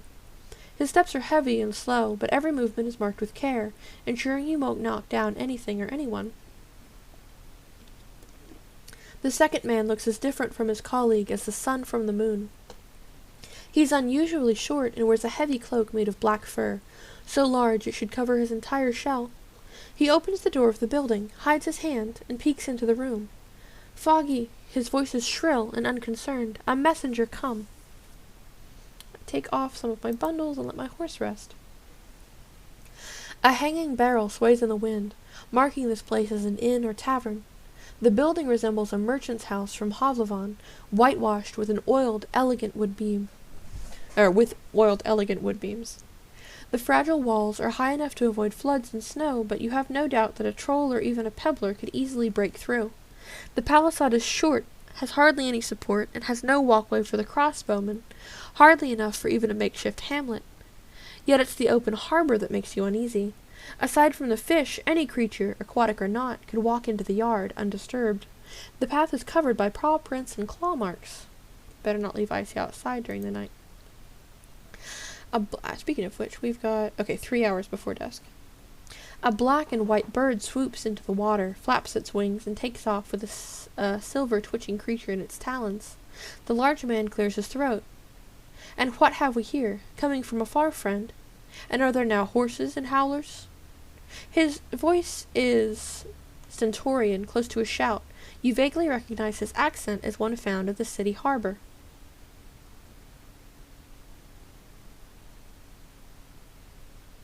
We'll be, playful. I laugh. Far, far away indeed. You can't see it from here. What's the friendly? Well, yeah, we'll be playful. He puts his hand to his forehead and pretends to look out for something above the lake. Oh, he liked it. But I do see well enough. The city hides in your voice. A long way you've had. You hear heavy footsteps, and a woman shows up in the doorway, looks at you from the top of the stairs. She's even more towering and stout than her son, the man who just welcomed you, with a massive chest and pear-shaped face and prominent chin. Her movements are composed and confident. She may be older than 50, with a mixture of gray and dark blonde hair. She has only one arm, the left one, notably muscular, with a hand so large it could likely chop off Icy's head with a single strike, and crush yours like a berry. Through the slit of her robe, made of creamy worn fur, you spot her trunk-like legs. She runs her eyes over your blade, armor, and mount. Her lips form into something of a smile, distorted by the scar that runs through her mouth. The tall guy looks a lot like her. He spreads his arms, forming a chain between you and her. Meet Foggy friend Ma. The rider has come to us from Havlavon, such a long way. His powerful voice turns timid, and he keeps turning his head from right to left. I bet you're hungry, aye? The woman looks at him in amusement and glances at your palfrey. If you're after food, I hope you know how to hunt. The land here is barren for us, but it's a feast for boars, squirrels, and sparrows. She vaguely stretches out her only hand. What brings you to Foggy's Lake, love? Just stopping by? Her voice is hoarse, like that of a traveler who's spent too many autumn nights in cold tents, yet carries a hint of motherly concern. I close the animal pen behind me and head towards the stairs. You won't find another shelter in this part of the Dragonwoods, especially not in the creeks. She scratches her broad chin with sausage-like fingers. You drink? Let's see. Ooh, I can choose not to. There's multiple options for that one. Playful, you have to drink. Distanced.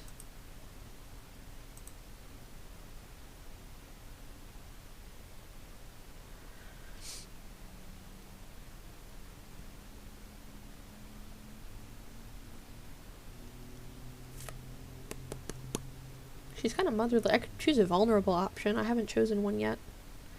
I put on a weak smile, not on an empty stomach. That seems... Well, I'm like very nourished right now. I don't really need food. In good company. I'll just be friendly. That's what I like to hear. Her brief, powerful laughter is enough to scare away the birds from above the lake. Your mount lets out a fearful snort. Let's not wait then. Come, dear, share a story with me in a mug. Without waiting for your response, she walks inside. The tall man takes a deep breath. Go ahead, we'll take care of your horse. He encourages you with a gesture. And by that he means we won't do anything with it, adds the man in black fur. Whenever his screechy words follow the deep voices of his companions, he sounds like a brat. We won't be feeding or washing beasts that aren't going in a stew, but we'll keep an eye on it. They find new spots to rest, the side of a boat and a stool near the palisade. Are they going to join us?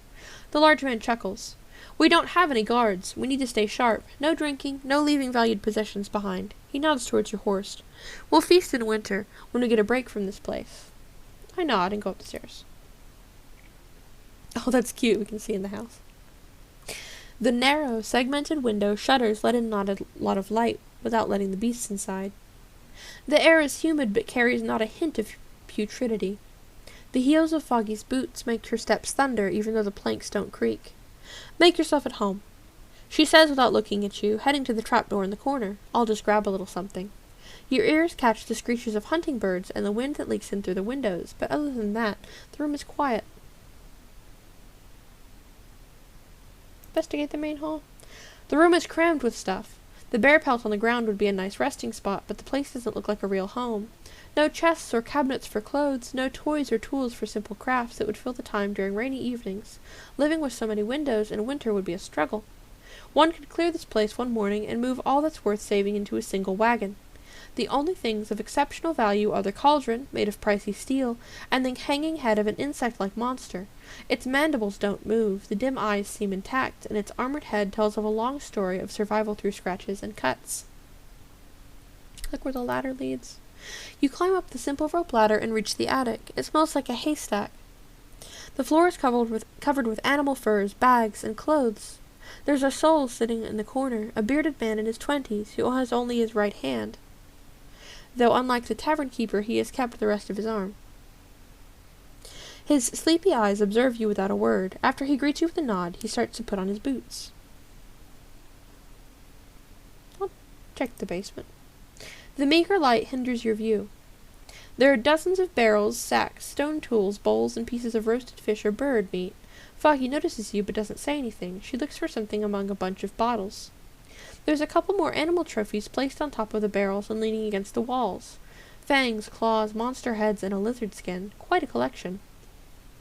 I sit down at the table and wait for the innkeeper's return. You take a glance at the blood on the table, the scattered yellow feathers, and a bowl of guts and talons. You find yourself a clean stool. Foggy shows up soon, smiling, holding 2 cups in hand, a bottle in her fingers, and a cloth under her shoulder. She puts everything on the stool and wipes the table clean. Forgive the mess, just a part of the job. She explains without a hint of apology. I'd rather dress birds in the yard, but the blood lures beasts. Sometimes the folks from creeks bring us meals, but we need to take care of ourselves. She throws the bloody cloth back in the bucket, making a splash, then sits on a stool, making it look like it was made for a doll. She rests her elbow on the table and looks at you in the eyes. Her voice is warm, yet unintrusive. Yet intrusive. So, who am I dealing with? I introduce myself. The bottle removes its seal seemingly by itself. The wax floats in the air briefly and lands on the table gently. Without a word, she pours a thick liquid into the cups with her only hand, but doesn't offer you a drink just yet.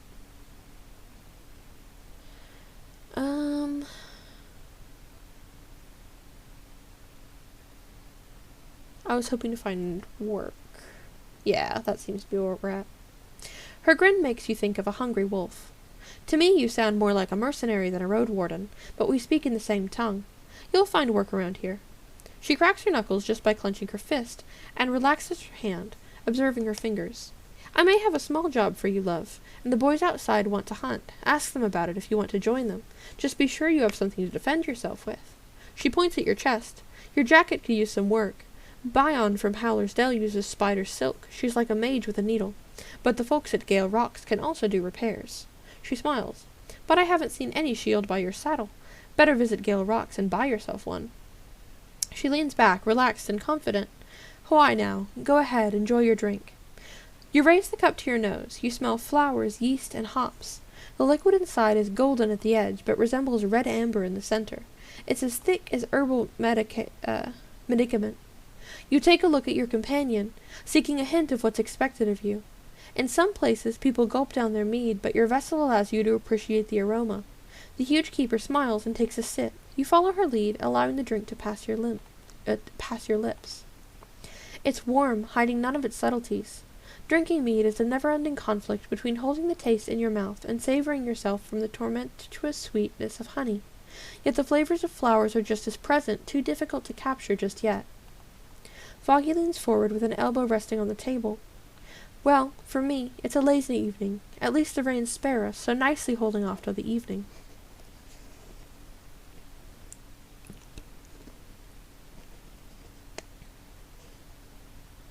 What's the story behind this place? It's our 3rd summer under the roof of Foggy Lake, but the palisade is older. Used to be a camping spot for the bird catchers from creeks, and there are fish that don't swim in our streams. When we were but newcomers to the north, these lands were hard to bend, but the beasts got used to us with time. A melancholy crawls into her eyes, and she observes the mead in her cup. Every year or so we add something new. The rocks for a campfire, some stools, a fence, a firewood shed, a boat. At one point we brought the lumber from White Marshes and built a cabin, like the one on the eastern road. More folks started resting here, even traders from Gale Rocks and Old Pagos. A wealthy, plenty fine spot for an inn, aye? Her smile is warm. I'm building my home from nothing, you could say, and not for the first time. How about you? Does any of it sound tempting? That's the dream, a place far away from Havlavon, somewhere I can rest after a day of work without an aching back. You speak my own words, love, my own words. We have a good home here in the north. Not a safe one, not a fun one, but there's plenty of food and plenty of things to build. I'm already luckier than most. She looks at the place where her missing arm used to be. How do you stay safe from beasts? You're completely open from the lake. Quick legs, love. Her brief yet thunderous laughter makes you flinch. We don't leave any food outside, but our cauldron smells. Every now and then something scary shows up. We lock ourselves in here for days if we have to. Our windows help us keep an eye on the yard. Better that than leaving the hamlet to goblins.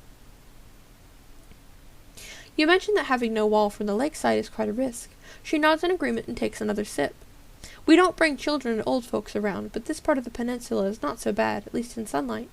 Not much food growing or running around unless you can live on fish and birds, and the folks of creeks are great hunters, the greatest around. But isn't there a harbor in the city as well? How do you keep the creatures away?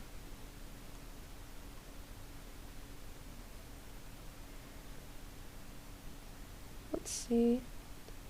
They mostly stay in the water waiting for trash or drunkards to fall off the bridge. Chilling. One day we had such a thing here during our first summer. 2 adventurers got drunk and went to watch the lake after dark. We'll hide if anything shows up, they were saying. In the morning the water was red and their rags covered the rocks. Any interesting beasts? Oh, I hunt for nothing, she smirks, not since I lost my arm. And the boys outside are not made for it either. They're no drive to fight, you see, and grew up to be wimps. They sometimes club down a hare, but we're all about foraging and bird traps now. The folks in creeks do the real hunting, she adds after a pause. Runners, mouflons, rats, sometimes a buffalo or saurian. We have no soil for fields, so game meat is all we have left. She stretches out, getting even taller. Do you hunt often?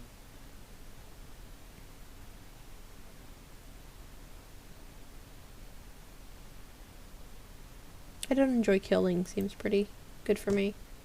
You've picked a rough trade for yourself, then. I used to like it. Hunting, sure, but even more so crushing the undead. I even cut down a few bandits for a good pay, but now when my dumb ape of a son goes on a longer trip, my heart pounds like a hammer. She thuds her clenched fist against her chest. I couldn't go on like this. Bandits also have mothers, aye? Change the topic. Looking for work. She grins. I somehow doubt you're here to forage for me, love. Not that I have any room for another soul. Let me think. She runs her eyes over the shelves and trophies, but it's the rocks surrounding the fireplace that catch her attention. The folks at Old Pagos are weirdly quiet. They were supposed to drop 2 wagons of rocks at my place. Can you check on them? And find out if they're fine. You mentioned the payment. It won't take much work from a rider.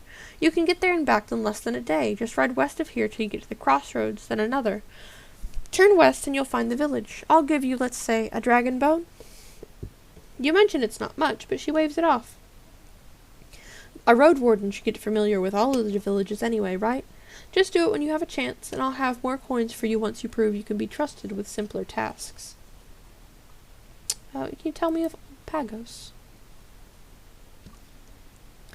It may be one of the oldest villages in the north, but even if not, it's safe, with strong walls and safe roads.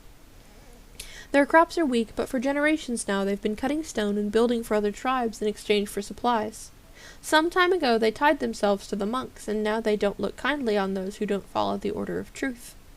She pauses, twisting her lips from one side, choosing her words carefully.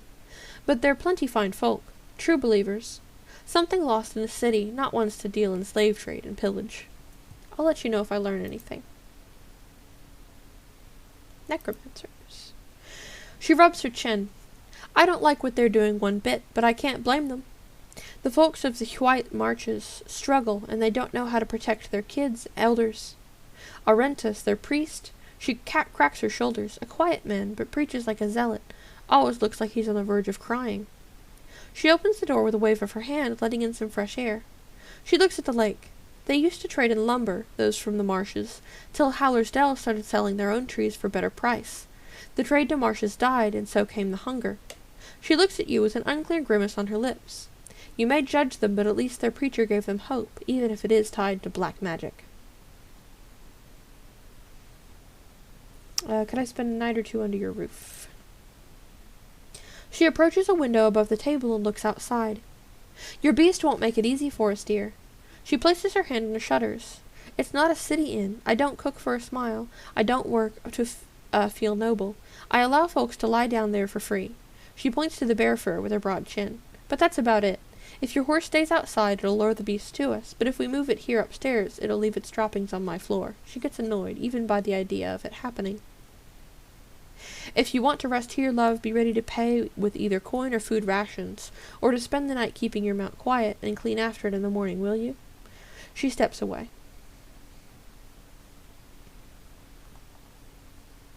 Oh, does she know about the bandits? She makes an annoyed grimace. What can I tell you, dear? You know how it goes. Lost souls need a new path after the awfulness finds them, but as the years go by, it doesn't get any easier. One day they take a pile of driftwood, another some bread and clothes. After they start hurting folks, there's no way back, even if they're not all cruel. You ask more questions, but she's reluctant to give you straightforward answers. You don't have to worry about Glacier's band. They hunt sometimes, take this or that, or scavenge after folks who get jumped by beasts. But she never tried to threaten my place. You're safe here, and why would they try to bother a Roadwarden?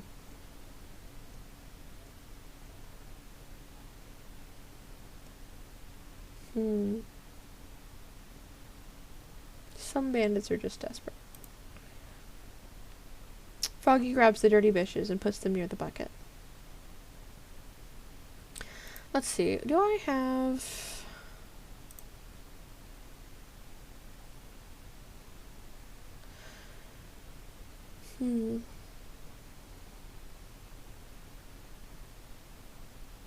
Don't have much right now. 2 hours before dusk. Time for me to go.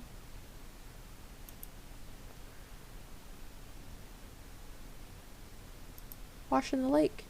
You enter the bridge and move to its side. Somewhere below you, you notice a glimmer. Hey you, step back, run.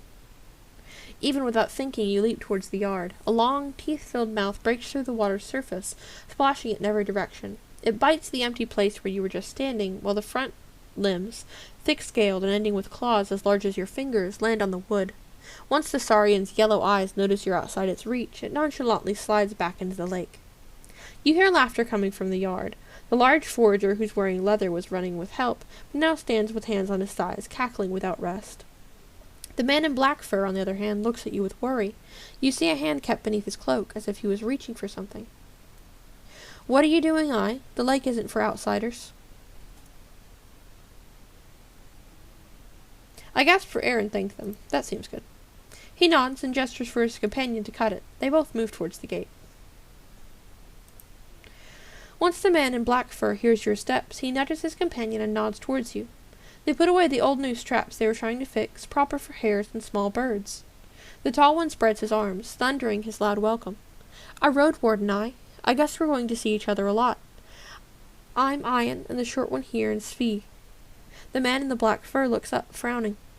There's also the one-handed man you saw in the attic. Unlike the rest of the staff, he has an unkempt beard and worn clothes made of blue fabric, patched with scraps of flour sacks. He's looking down to examine a trap, but his shoulders have slumped, eyes absent. Island doesn't introduce him. Thaumaturgy, nice to meet you. Island smiles. Were you at the Pell to the north yet, friend? He blushes. How is Dalit doing? The one with yellow armor. She's well. Seems to keep the whole crew together. That's her. A lively color, yellow. He smiles, but you catch a hint of envy in his voice. Better say hi to her for us. Her boss was looking for hard drinks and healing potions. I wish I could have helped her. He glances at his companion, who's currently observing a column of ants running alongside the palisade. They were offering good prices, and she was really good at dice, and told us about so many monsters. Svi adjusts his black cloak. Our traps won't fix themselves. What brings you to us? Ian frowns at the interruption, but says nothing. What's your plan? I could use some work. Svi nods, and Ian's voice gets even louder. Glad to hear that. There's hardly any fruit left around here, and even fewer mushrooms, so we're planning to do some bird catching, a hunt without killing. Maybe not today, but in 7 days, maybe a bit later. What do you say? How much can you pay? I mean, it may be a scary trip, but it won't take that long. Ian shrugs. Just show up here at noon or before, and we'll be back in a few hours. You'll get 5 dragons, 2 if a bird dies. That's a good price for one afternoon. Oh, why would you need my help with birds? Ian glances at the cords used for snares. These won't do. We want to catch a runner this big. He raises his muscular arm and stops it maybe a foot above his head. And bring it here alive. We want its meat for later. The man with one hand interrupts him. His voice is weak but disdainful. Beasts ought to be dealt with, not tamed. Bonding with monsters brings only death. He has an accent of city folk, same as yours. It'll bring us full bellies in winter. Squawks Svi. I can't leave my horse. Oh, I wouldn't worry about it. Ian moves a hand, just like his mother. The idiot will take care of it. The one-handed man starts to object, but a harsh "shut up" from Svi makes him sigh.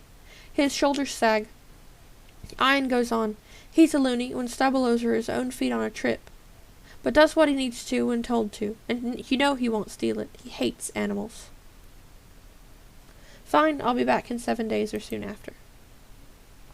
Ian grins. Do so. We'll need to prepare, and so you better do as well. But don't make us wait so long. Let's not test the bird's patience. Just come one day before afternoon. Do you know Tulia? The man gives you a surprised glance, but then looks down and crosses his arms, holding his hand under his shoulder.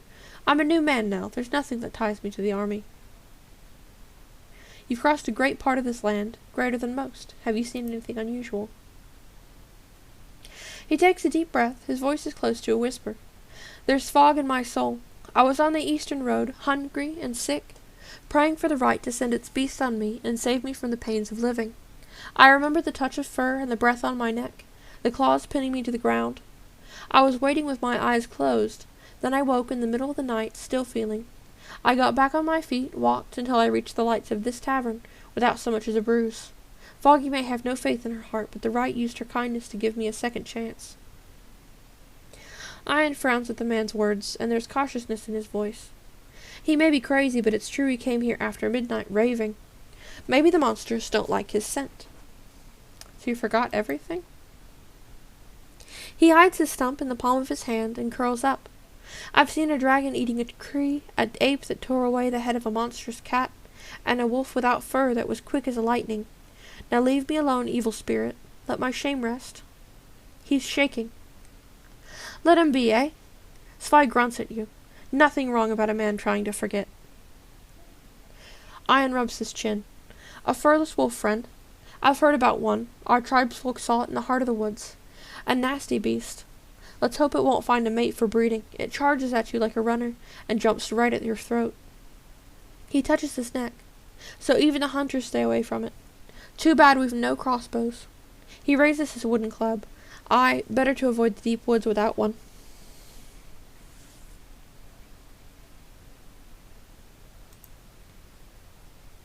Statue of a woman. Walk away. Let's go check out the statue now that we're rested. Oh, how much time do we have before? Okay, 2 hours before dusk. The brook carries down leaves and branches from the hills, sending them into the lake. The statue stands in all its glory, observing the road and those who use it. There's still a coin in the wooden bowl. Set up a fish trap. You place the basket on the ground and grab a bowl to start digging, looking for a few larger worms. You bait the stick and push it inside the basket, locking it between the sides, then cover the entrance with the lid. Tying it together takes you a few good moments, but it'll be easier later on. You attach the entire trap to the tree and place it in the brook, moving away to make sure it stays in place. Who knows how long it will take before something large enough swims inside? Still, it would be better not to wait too long, otherwise the prey may be in danger. Okay, so I have to wait like a full day to use it. I could wash myself in the stream. I'm still pretty good.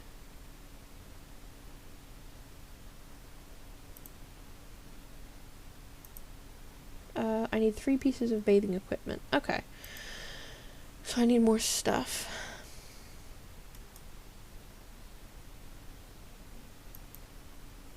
Let's go to Foggy Lake. Actually, can't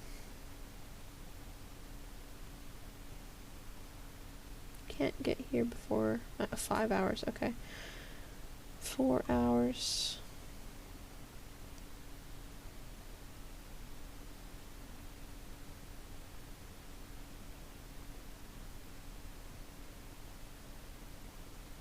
Okay, yeah.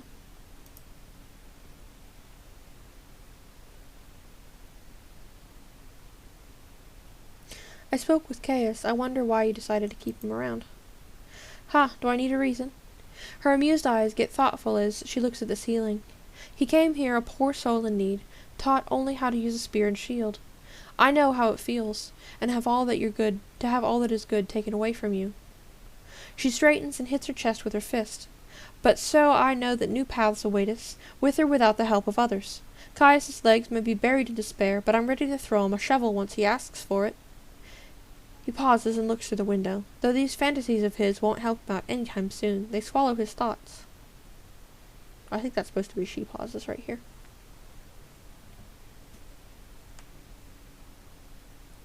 Let's sleep.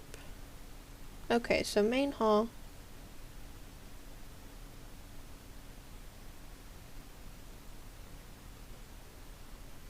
Give 2 rations. I'm like pretty full.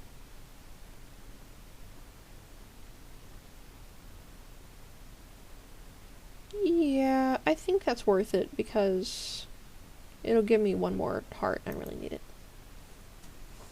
I need a way to make money in this game. The sounds of rain wake you up briefly. Before you return to sleep, you think about your plans. Riding in the mud is difficult. Icy will have a rough time, especially in the unpaved grounds. It may be a good day to take a break at an inn. The monstrous shouts wake you up. The night is bright, and from the window of the tavern you have a good look at the yard. A few massive dragonlings are exploring the courtyard, knocking over wooden tools with their tails, putting their noses into buckets and underneath the stairs. You count 5 so far, but you can't see the entire area at once. One of them spots you look and moves closer. Still, it doesn't try to climb to the door. Maybe it's experienced enough to know it won't get through.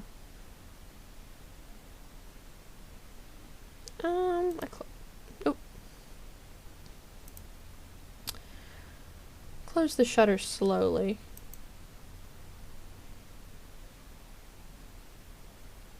Listening to the grunts of the annoyed Icy makes you feel uneasy, but at least the furs covering the floor are helping you relax. You don't even notice when it's already morning, and while the smell coming from the lower floor is not inviting, at least it's not you who has to take care of it. Foggy turns towards you and waits for you to speak.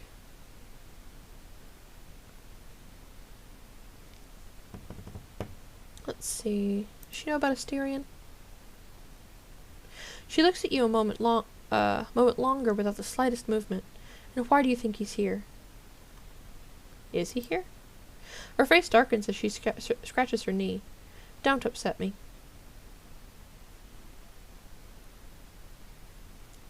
He could have been swallowed by a toad for all I know. I'm just asking for help. While her voice remains calm, her thin eyes got distrustful.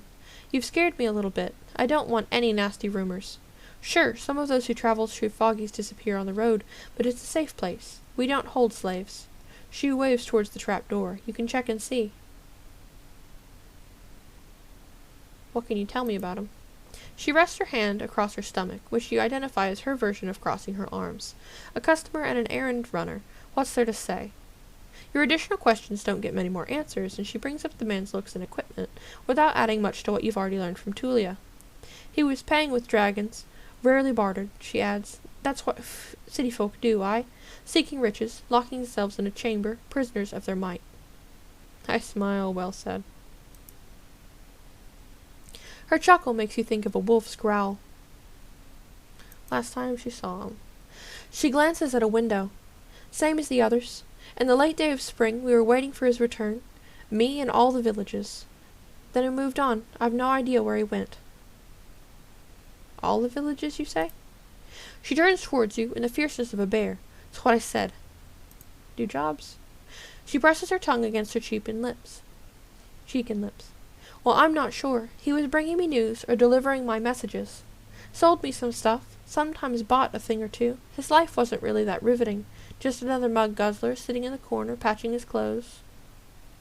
Did he sell you anything unusual? She stares at you without blinking. Such as what? Something you found in a weird place. Such tales stay between me and my guests. She nods towards the wall that separates you from the lake. This place may be open, maybe too open, but it guards secrets just fine. We'll return to this later. Alright. Let's go check our fish trap.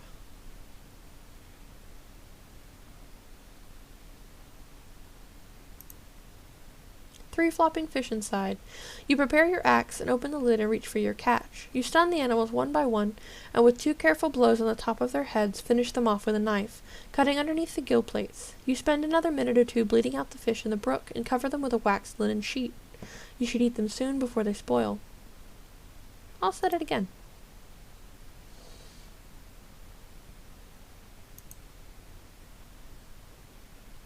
Actually, watching the stream. Oh yeah, I don't have enough stuff.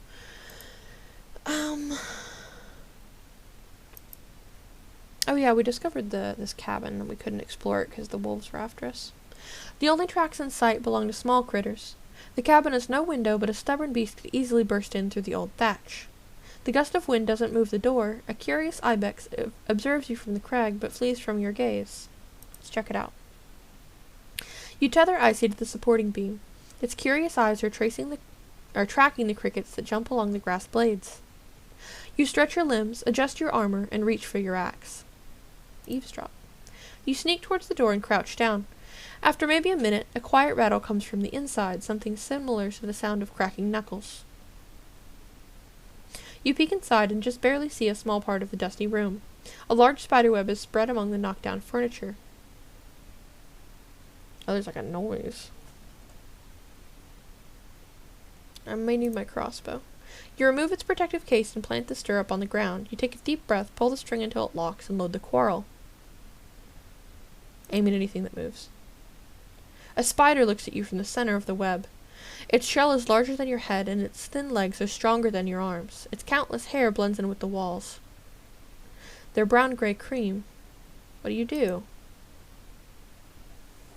Can we shoot it? You aim while the spider skitters off, shaking the entire web. You pull the trigger but fail to avoid the creature's spit. The sticky ooze hits your eyes, covering them like a glued cloth. The sack of flesh smacks the floor. It clicks in agony. Your eyelids can't even blink. You drop the crossbow on the floor and sit in the threshold blindly.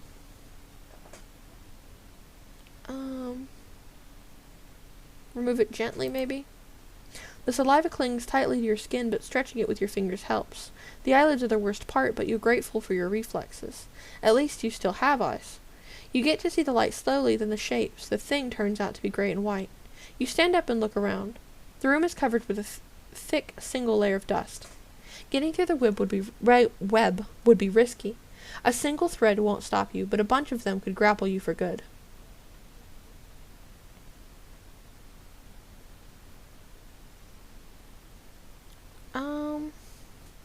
I spent an hour gathering the web. You bring a twig from the outside and use it as a spool. You don't have much practice, and wearing the gloves make the necessary gestures even more awkward. From time to time, the silk breaks, but it shouldn't be a problem for a tailor. It's the material for stitching, and you wouldn't be turned into cloth anyway. You notice perhaps a dozen defenseless spiderlings. They flee towards the exit, but with their speed limited by their tiny legs, they're smaller than a finger.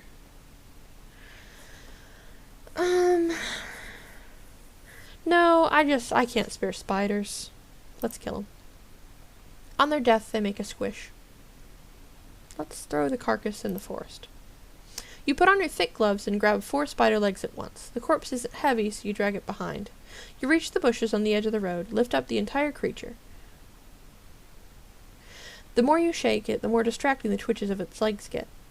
You send it into a tree trunk. It sinks into the thicket, causing a bit of a rustle among the dwellers. Search the building. 2 quarrels.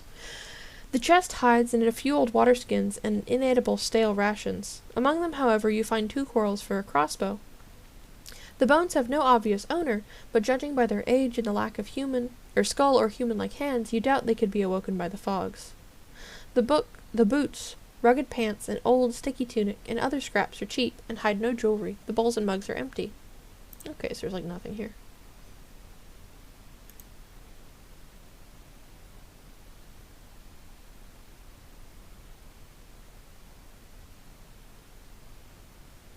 Let's try this way. The path leads downwards through the hills. The forest gets thicker and signs of human touch are rare. The lone, large boulder surely draws attention. You can't guess its age, but the paths around it suggest it passed plenty of times already. You stop Icy to take a closer look. The remains of red paint are covering the eastern side. It's the same message as the one you saw at the southern crossroads. Don't enter, danger ahead. You look down the dark road and hear the distant roar of a dragon. I'm not ready to enter the heart of the forest. I search for the tracks I found at the watchtower. The hard heels can't be mistaken, and the travelers didn't mask their steps. They passed the rock from both sides, heading deeper into the forest. Let's investigate west. The stream ahead can be crossed by a humble ford, made of hundreds of rocks used to reach the bottom of the surface, but is now partially demolished, either by time or a living creature. For a rider, crossing it won't be much of a problem. But most travelers would have to take off their pants and shoes. Moving an entire wagon would pose quite a challenge. The water is clean and the banks low, a good watering spot for Icy. I don't know why I would want to gather large rocks.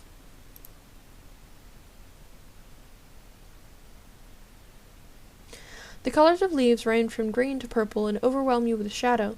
The stems of the scrubs twisted in all directions, seeking the slightest scrap of sunlight. The trees are not too tall, but their trunks are as wide as buildings.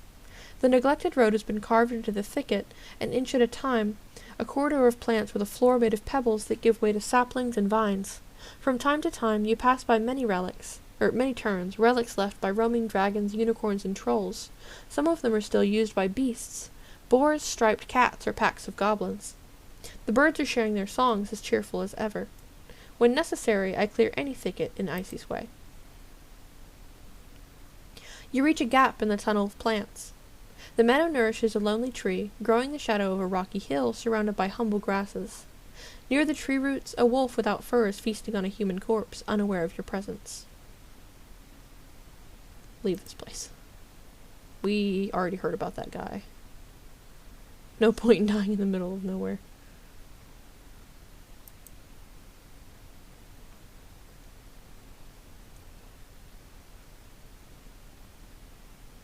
Your eyes wander between the wall of trees and the shrubs on one side, and the dirty pond on the other.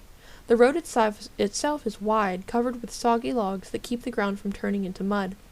It's breaking under your mount's hooves, letting out what seems like a sigh of relief. The water insufferably stinks of carrion, and is covered with a blanket of green plants and white flowers that draw countless buzzing insects. Even a horse shouldn't drink from it. Icy tries to get familiar with the unusual pavement, and speeds up to jump over a fallen trunk blocking your path. Once it lands, it breaks one of the logs in half. Soon after, you reach a massive black saurian resting on the ground, enjoying the light at the edge of the forest. It seems to be ignoring your presence. Once again, Icy canters. I trust its instincts. Once the monster raises its head, you're already in the air. The beast pushes itself away from the ground with its forelimbs, trying to catch any chunk of flesh with its massive jaws, but you safely hit the ground and return to a trot slowly. I pay attention to the dead trees sticking out of the ground. They look similar to that saurian.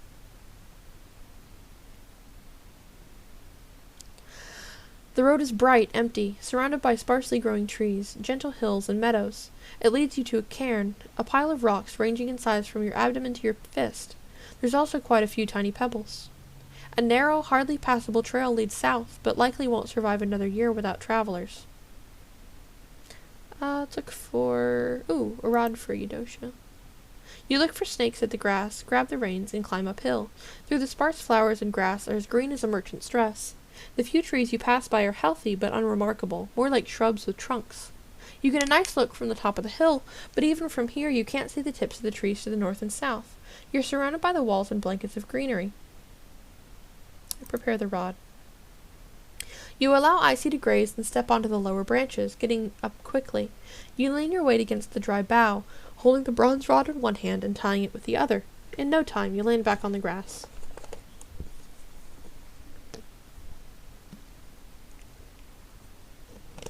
I climb down the hill. You're by the cairn. We'll look for tracks. Without a doubt the travelers were here, led by a person in hard heels, though there are more tracks around, both older and younger. Where are we? We're like... I like how we're getting like scattered bits of stuff we investigate, because we're just riding through so fast. We'll eventually pop back out over here. Let's look at the cairn. It's wider than two people standing side by side and taller than Icy. The grass surrounds it tightly. It must be years old, but it could just as well be older than any village in the north. You find rocks in many colors, including red, cream, white, black, and blue, with many dotted or mixed ones. While the cairn stays firm beneath your touch, it could be easy to shatter it with a pickaxe or a single swipe of a dragon. You also notice pieces of old chicken bones pressed along the rocks. Unfortunately, no coins. Follow the tracks west. They soon turn north into an old game trail, wide enough for your mount to enter the thicket. After a few minutes and with little effort, you reach an even wider trail. You get back in the saddle and ride uphill, following a convenient rocky trail covered in sunlight and cleared of plants. Once you get to the top, you look around. From here, you get a good view of the heart of the woods and spot the smoke coming from the villages far in the distance. The further path ends at a ravine. You look over the edge at a gentle brook far below. The hole is too wide to be crossed with a jump, even for Icy. You narrow your eyes. On the other side is a simple bridge made of logs and ropes, now rolled up and resting by a green shrub. Ooh, a grappling hook. I can apparently get that somewhere.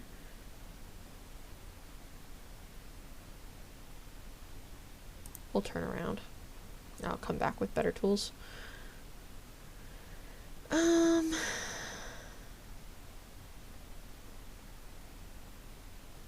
You pass a pile of guts and feathers and a short but bloody trail. Cat prints.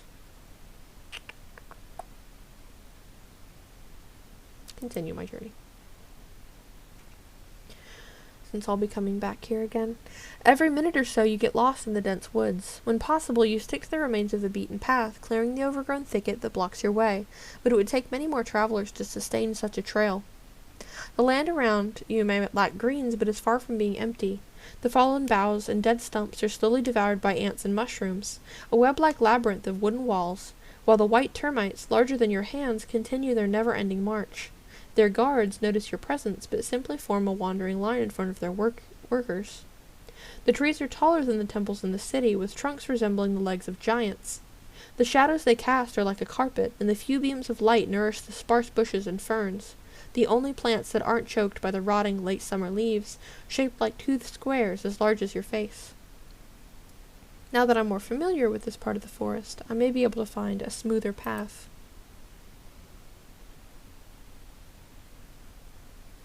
The forest gives way to rocks and green hills, but among the tall trees are numerous monkeys sitting in small groups, loud yet shorter than half your size.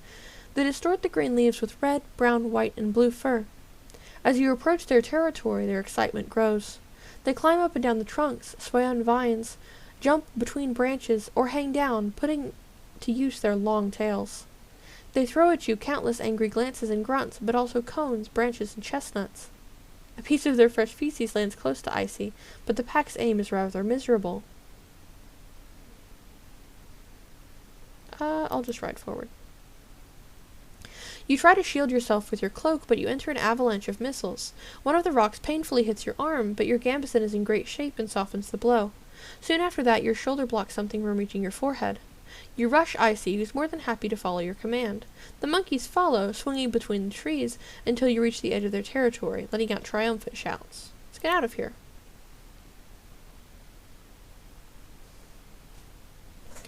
The corridor of leaves and grey rocks leads you to a gate, large enough to let a wagon through, held together by a wooden bar. The planks and rocks are covered with claw marks left by various monsters, but they weren't able to damage the wall as much as the passage of time and the piercing rains. A large man, covered in shadows, is observing you from the roofed tower. His voice is hoarse, distrustful. You lost or aught? Listen, grab the wood bar by the door. I'll grab the one on my side. Just give me a moment. I dismount and lift the log. The man lowers the rope and hangs from an iron hook. You hear him pressing his feet to the wall as he climbs down, getting on the ground swiftly. Now step back. His voice is muffled, and the man pushes both leaves of the gate and steps closer, looking around. He's holding a loaded crossbow, but doesn't aim at you. He's both tall and wide. He's wearing a glatt gambeson, so ragged it can't be fastened anymore. It tells a story of claws, thorns, and improvised repairs. The hole in the man's hemp pants reveals a scraped knee. "You followed?" he whispered. "Not really." Good, good. He steps away, letting you through. The stool and the bucket filled with dirty water don't look like much of a resting spot. You're safe now. The man closes the gate and observes you with keen eyes.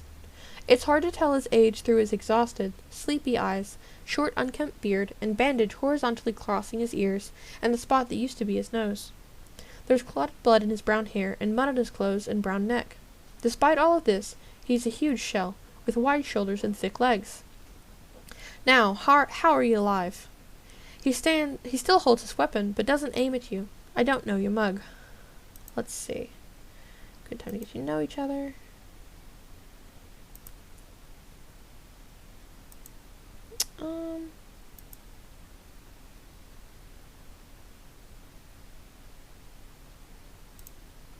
We'll just be distanced. I'm Thaumaturgy, your new Roadwarden, and you're the gatekeeper, I assume? Well, yeah. He looks at his weapon. I'm just on duty guarding, but I'm no enemy of yours. He straightens up. So, a warden, you new to the job? Pretty new. You chose a shit place then. This gate here, he places his hand on a brick as if to prove it exists. Older than me. All there, he points behind him. Wilds and beasts. My tribe build this place to keep 'em away from us. Not but the brave ones enter the woods, and not but the stupid ones do it alone. He scratches the bandage on his cheek. Name's Quintus, from Old Pagos. Been there? Not yet. So you don't know. It's west from here, behind the crossroads, but it's touched by sickness. We used to send one soul here every morning, and escort them back before nightfall, but some days ago no one came for me. I spent a night here, sneaking wolf shits almost got me. He crouches, draws a handful of water from the bucket, and after he smells it, grunts and straightens. I went home by myself, only to learn about the sick, but I've been here ever since. What do you know about the plague? Not much. It kills, that's all there is to know. My tribe's smart, locking the gate. The rite gave them strength. Shouldn't you look for real shelter? He trembles and his eyes widen. Someone has got to stay at the gate. The villages in the east don't know about the illness and may try crossing the woods. Hit the closed gate while fleeing wolves and stuff. He rubs his dirty neck. I also can't leave the gate open. It's like a dam for monsters. All I can do is choose the way I die. This is it, with my duty fulfilled.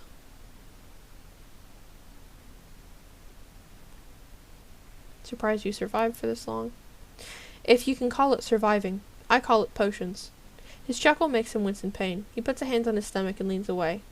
Beasts took me for easy prey, but the good monks from our mountains equipped our guards well. They're helping our ill, but used to brew all sort of stuff. His hand moves to the earthenware bottle by his belt.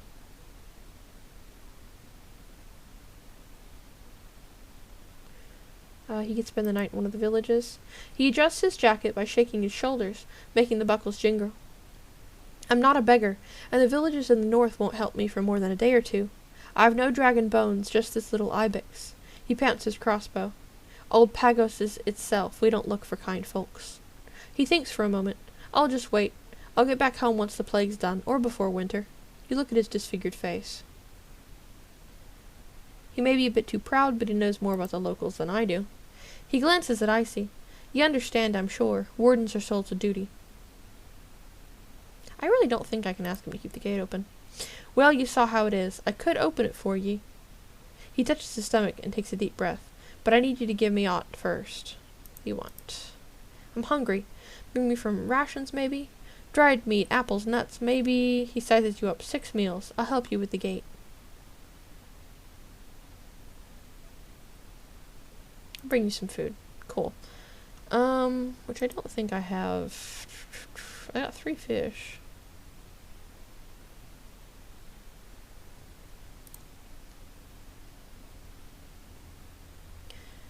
Let's see if we can place one of the rods. You unpack and show him the rod. Lighter than it looks, he says quietly, and I know Eudocia. She always does aught weird. She was a quiet kid, but a smart one. Never tried to steal my milk.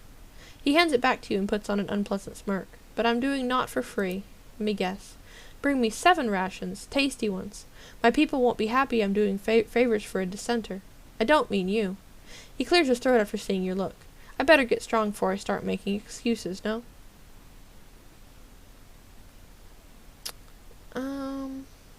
Bandits.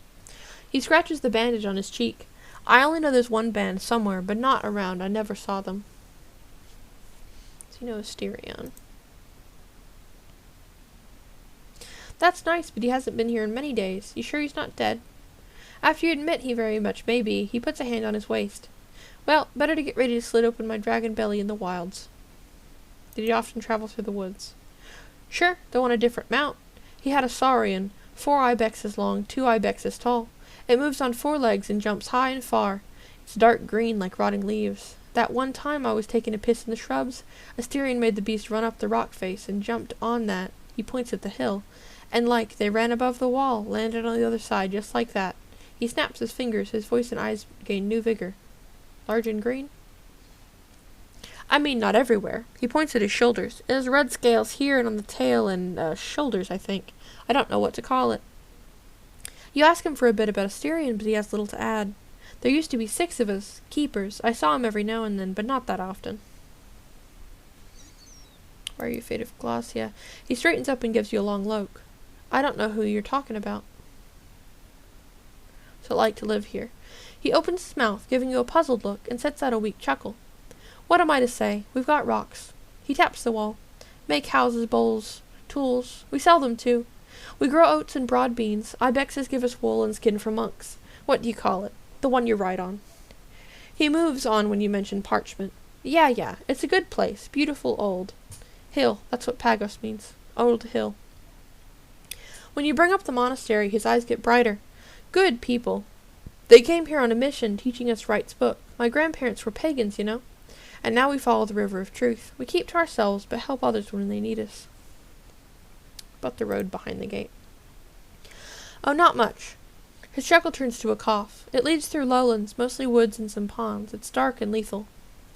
He mentions tales of ghosts, dragons, fogs, and blood mages, but whatever you ask about any creature in particular, his response is vague and brief. The tribes abandoned this place. Ever since the war, the trade has been slow. People refuse to patrol it, the plants are getting taller, but at least for a few more seasons it's still a shortcut. It's good that ye have a mount. If aught chases ye, always stay close to the paths and ride as fast as you can. If no one uses this road, why are you here? He scowls at you. Not no one. It's for people hunt for monsters, and every few days I have to open it for reasons. Interesting. Well, that's all I can talk to him about.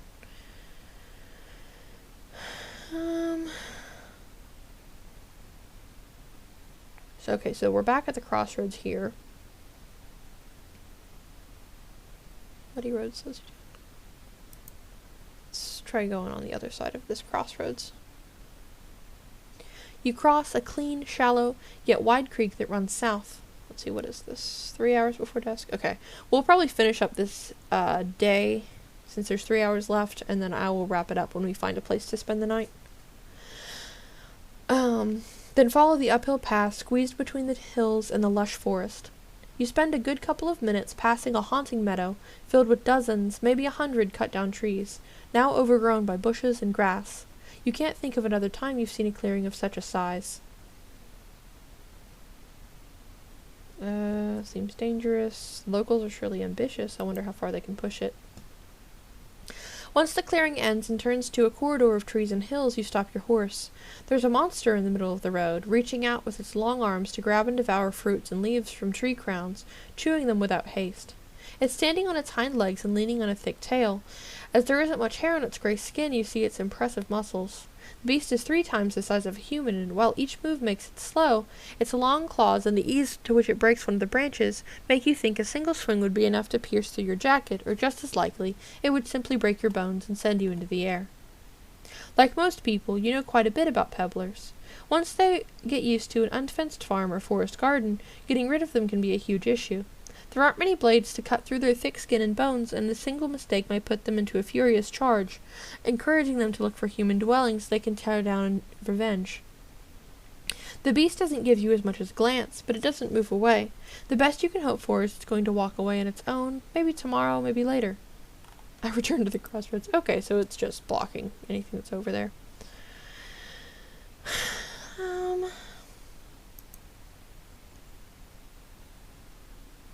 Could head from here. So we've got an hour before dusk. The path gets greener and meanders between treacherous precipices. You ride slow, passing by birds and ibexes, but in the distance you spot circling harpies, and below you a roaming mountain cat pursuing a mouflon. You take a sip from your water skin. The air here is dry. Let's hope nobody hears us. The path leads you down again, a small, moist valley, impenetrable for a rider. 1 hour still. fallen boughs that nourish mosses and mushrooms. You examine the remnants of the path covered with greenish puddles. Without the roots and with a fresh layer of pebbles, it may still be restored. You look behind you. The road is clear, no ambush so far, but if you hope to clear this place, it'll better be to do so soon. It'll only get denser with the passage of days.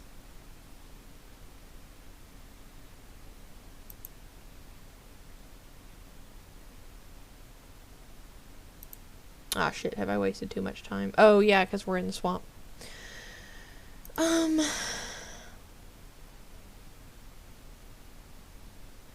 Oh, if I keep accidentally getting way too far. Yeah, it's 15 minutes too late.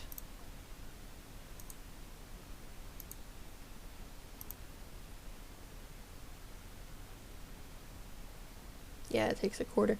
You ride through the open gate and carefully dismount. Some of the locals greet you politely, but keep their distance. After they notice your own smell and dirt on your clothes, you don't wonder why.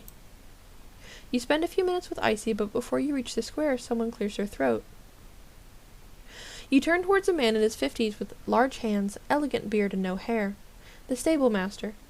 He both introduces himself and answers an unspoken question. You frown and realize that you indeed saw him before, and your palfrey was nicely taken care of during your first visit to the village. Or rather, I'm one when 'tis necessary, but I'd rather grind flour, he says with annoyance.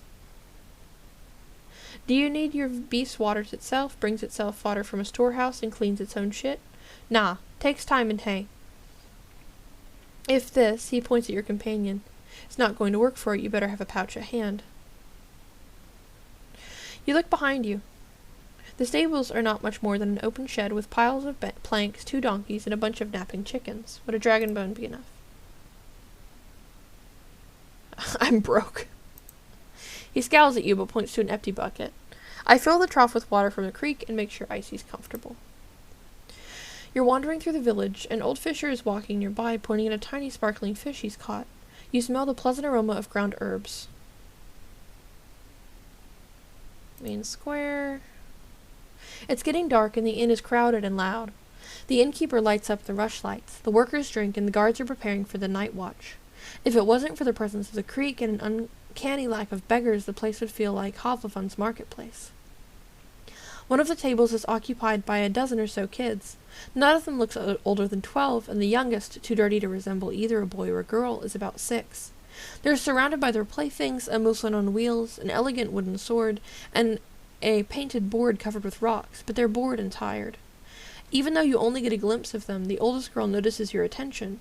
She springs to her feet and approaches you with a few skips. She's already pretty tall, dressed in a worn, subdued tunic that looks like a sack.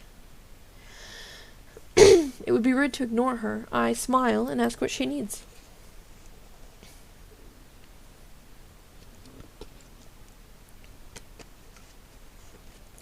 Master Roadwarden, hearing such an antiquated salutation makes it difficult for you to hide your smoke.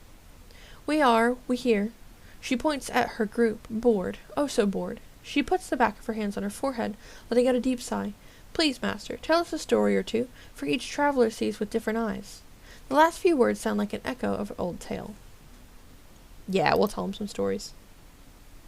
The children gather around and ask for a minute to gather their friends and siblings. After a bit of chaos, there's 20 young souls sitting closely to one another, on benches, stools, and the ground. Red-haired twins brought a blanket to lay down on. You have a shorter side of the table all to yourself. The older kids understand your lost look in an instant. They start to hush each other, which causes an even greater amount of noise, but in the end there are dozens of eyes staring at you with a mixture of boredom and anticipation.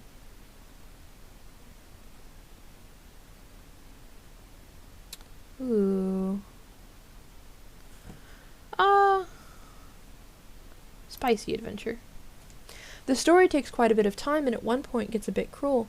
The youngest kid covers their eyes, which doesn't block their hearing in any way. It's nighttime.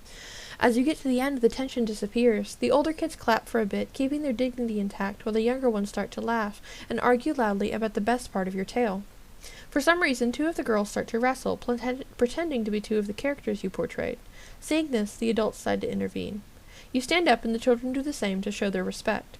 The girl that previously talked to you thanks you for your time. It's my pleasure.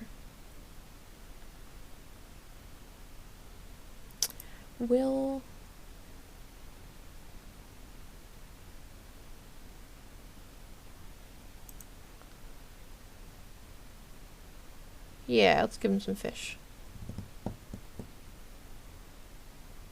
Yeah, give him all 3. I can get more. He takes your fish inside, making quite a bit of noise once there. When he returns, he's holding 3 small packages wrapped in waxed cloth, which should be somewhat waterproof. Could use a room. My kids keep it cleaner than you'd find in the city. Just tell me when you're ready. Work for me. Thanks. Let's sleep.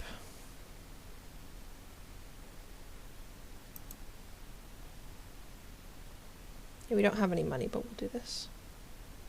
Your first sleep ends, but your usual 1-hour break is instantly disrupted by noise. You stand up, walk to the window, and see the reason for the commotion. A group of workers is just outside the inn, drinking and laughing. Eric's the innkeeper is also among them. You could join them, but if you do so, you won't get a good sleep tonight, and after such a long day, you may end up exhausted.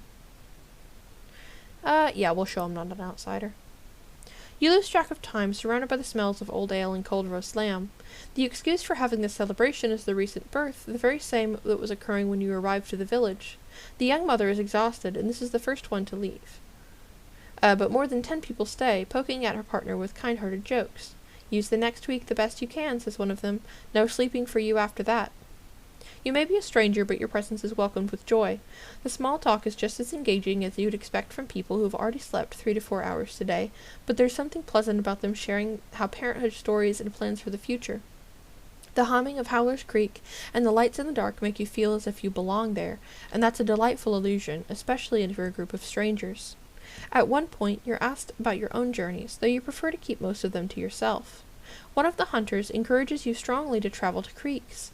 They're a fun bunch, you see. They love to meet new people, but be ready to wake up with a spinning head. I'm one of the first people to get back to bed. Alright, and on that note, we are somewhat rested. I'm actually going to eat a ration really quick, just so I can get a little bit of that back. But on that note, we are going to be quitting for the night. Thank you everyone who came to watch, and I will be back as soon as I can for a part 3. I'm really enjoying this game. But thank you guys so much, and